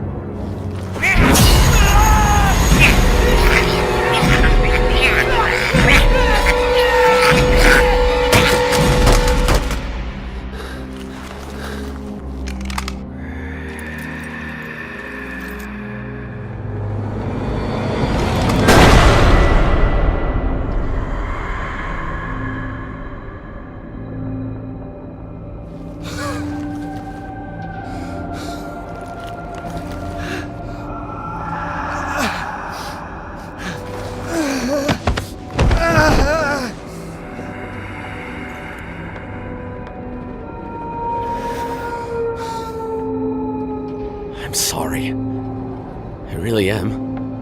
All I wanted was to return her back. That's why I made this desperate deal with Afton. I should have figured out that it was all just a lie.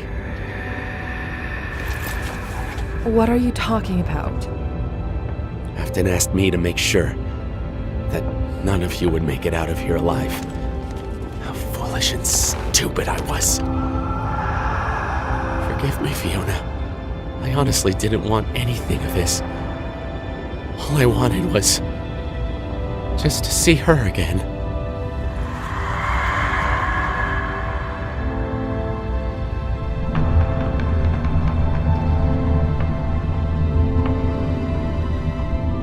Good news. I damaged several gas pipes, so it should be sufficient to...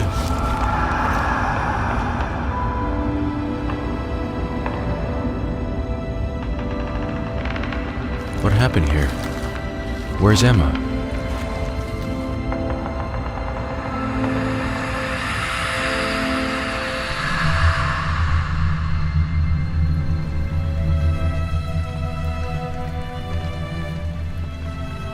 I truly feel sorry for you and your friends, but did you manage to find that secret room?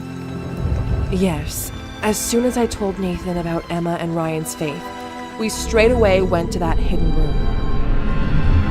But what we found inside of it, nothing could have prepared us for that horror that we faced in there.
Everything is fine now. You are no longer alone.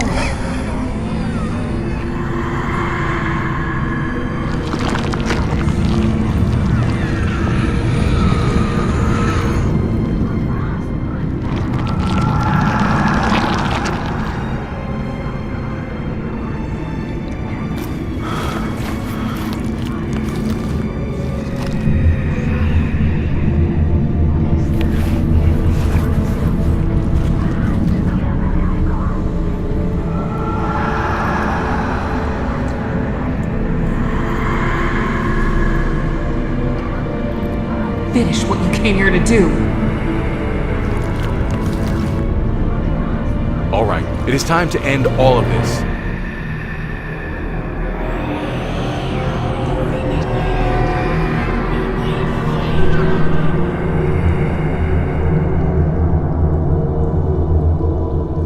Jonathan, forgive me, all of you, that I didn't manage to protect you.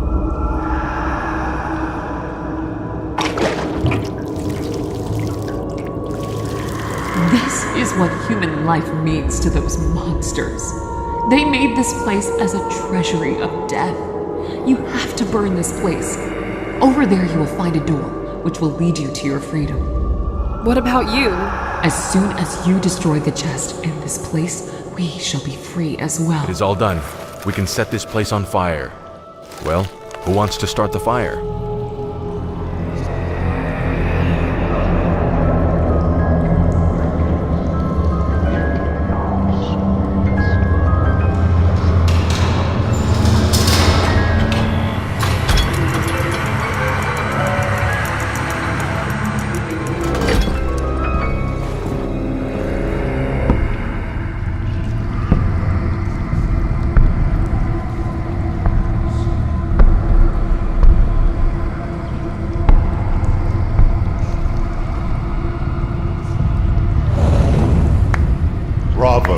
Bravo!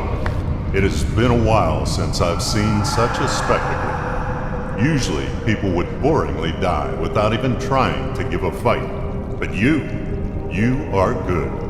I even see you managed to join your forces with Linda and Elsa. That is impressive. Elsa and Linda, you have no idea how happy I am to see you again. Brian. Oh, I see you were even able to recognize me in this form. Impressive. Well, in this case, let's show you a familiar face. Not sure if you know this, but Elsa was the first soul that decided to rebel and fight us back. She also managed to unite others, and for years they actively tried to stop us, and were sabotaging our work here. Same can be told about you, Linda, as well, by the way. And that is admirable. But ladies, you had your fun. Now it is time for you to return back to your friends.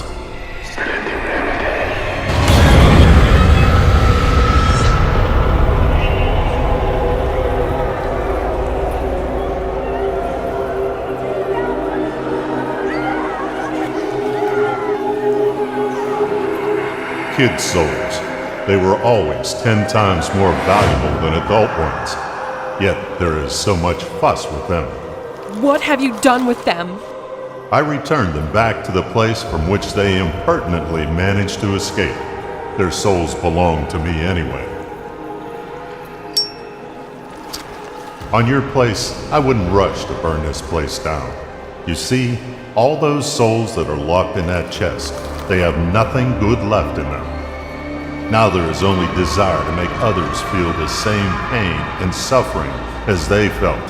And if you set them free, well, nothing good comes out of that. Not for you or anybody else, but especially for you, as most likely you would be torn apart instantly. So instead of that, let's make a deal.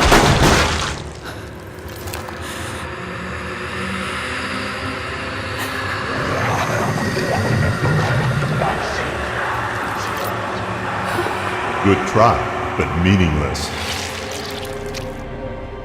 What are you? I'm afraid your human brain will not be able to understand that. Let's just say, a long time ago, Joshua Smith summoned us in the hope that we would return him his daughter. That fool thought that he could ask something from us, but he was wrong, as we were not genies from a magic lamp that would grant 3 wishes.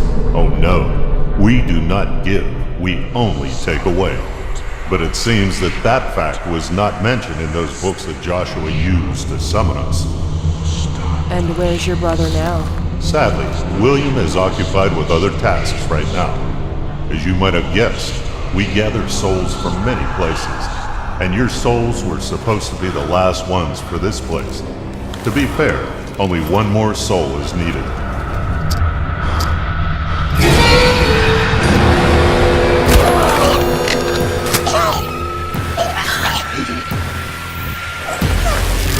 Why do you have to spoil all the fun? Nathan! No!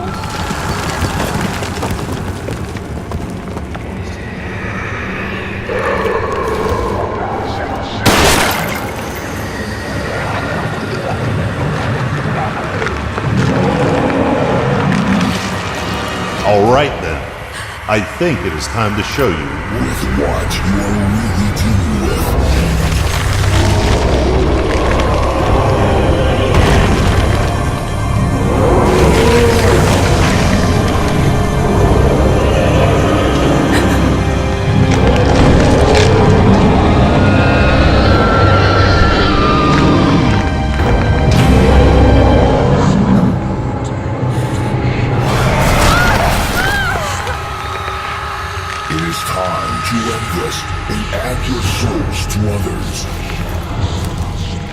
You will still not win.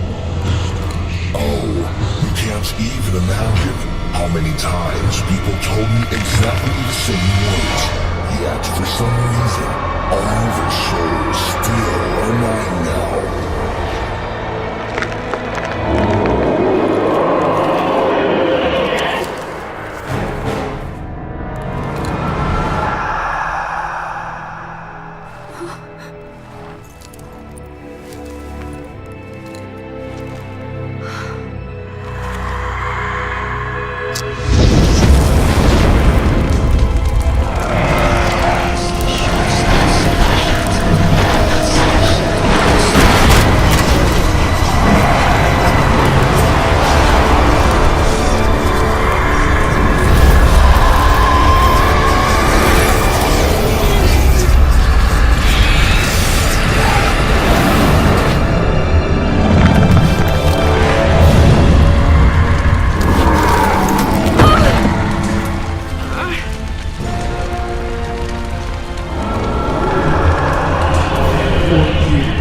Have been feeding on human pain and suffering, and used to thinking that you can get away with it.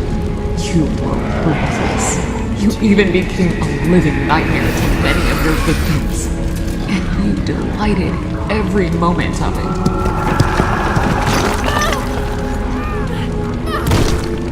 Nathan, can you move? Yeah. Let's get out of here. You didn't even show a shred of mercy, and that is why it has to end like this.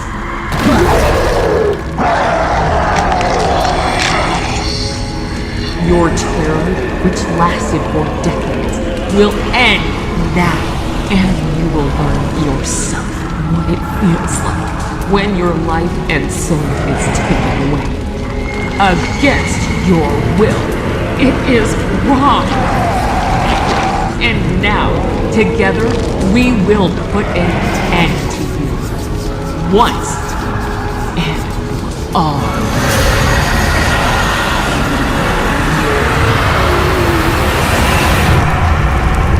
Don't worry, Fiona. If something happens, I can stand up for myself. Based on this draft, some animatronics were created with the goal of kidnapping children and hiding them inside of their suits. I'm ready to stay here, but not alone. I'll also accompany you. I'm Max. I was hired by Mr. Afton to work as the night security guard. But sooner or later, they will pay for their crimes. They have to, as there will be those who will put an end to this evil, once and for all.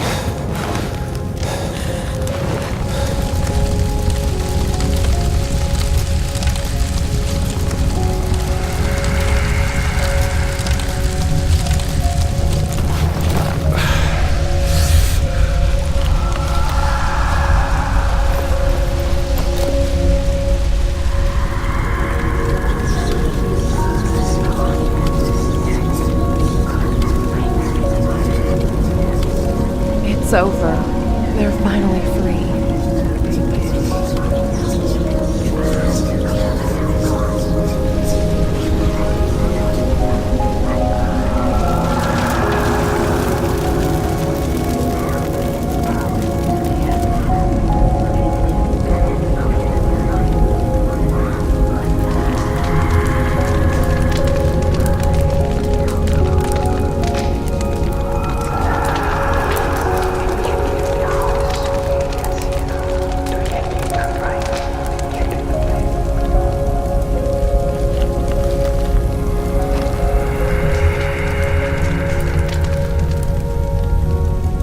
Jonathan.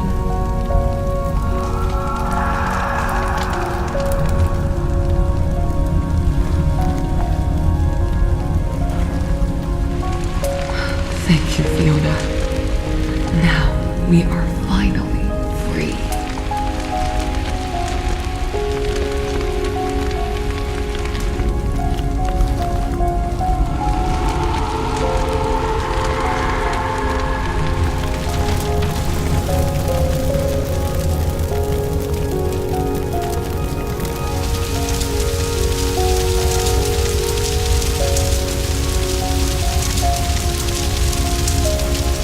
I can't believe it's over.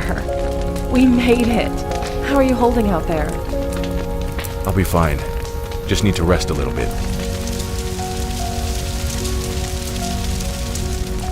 Damn. Never in my life have I seen such a big and beautiful fire. It sure is beautiful.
And that's the whole story.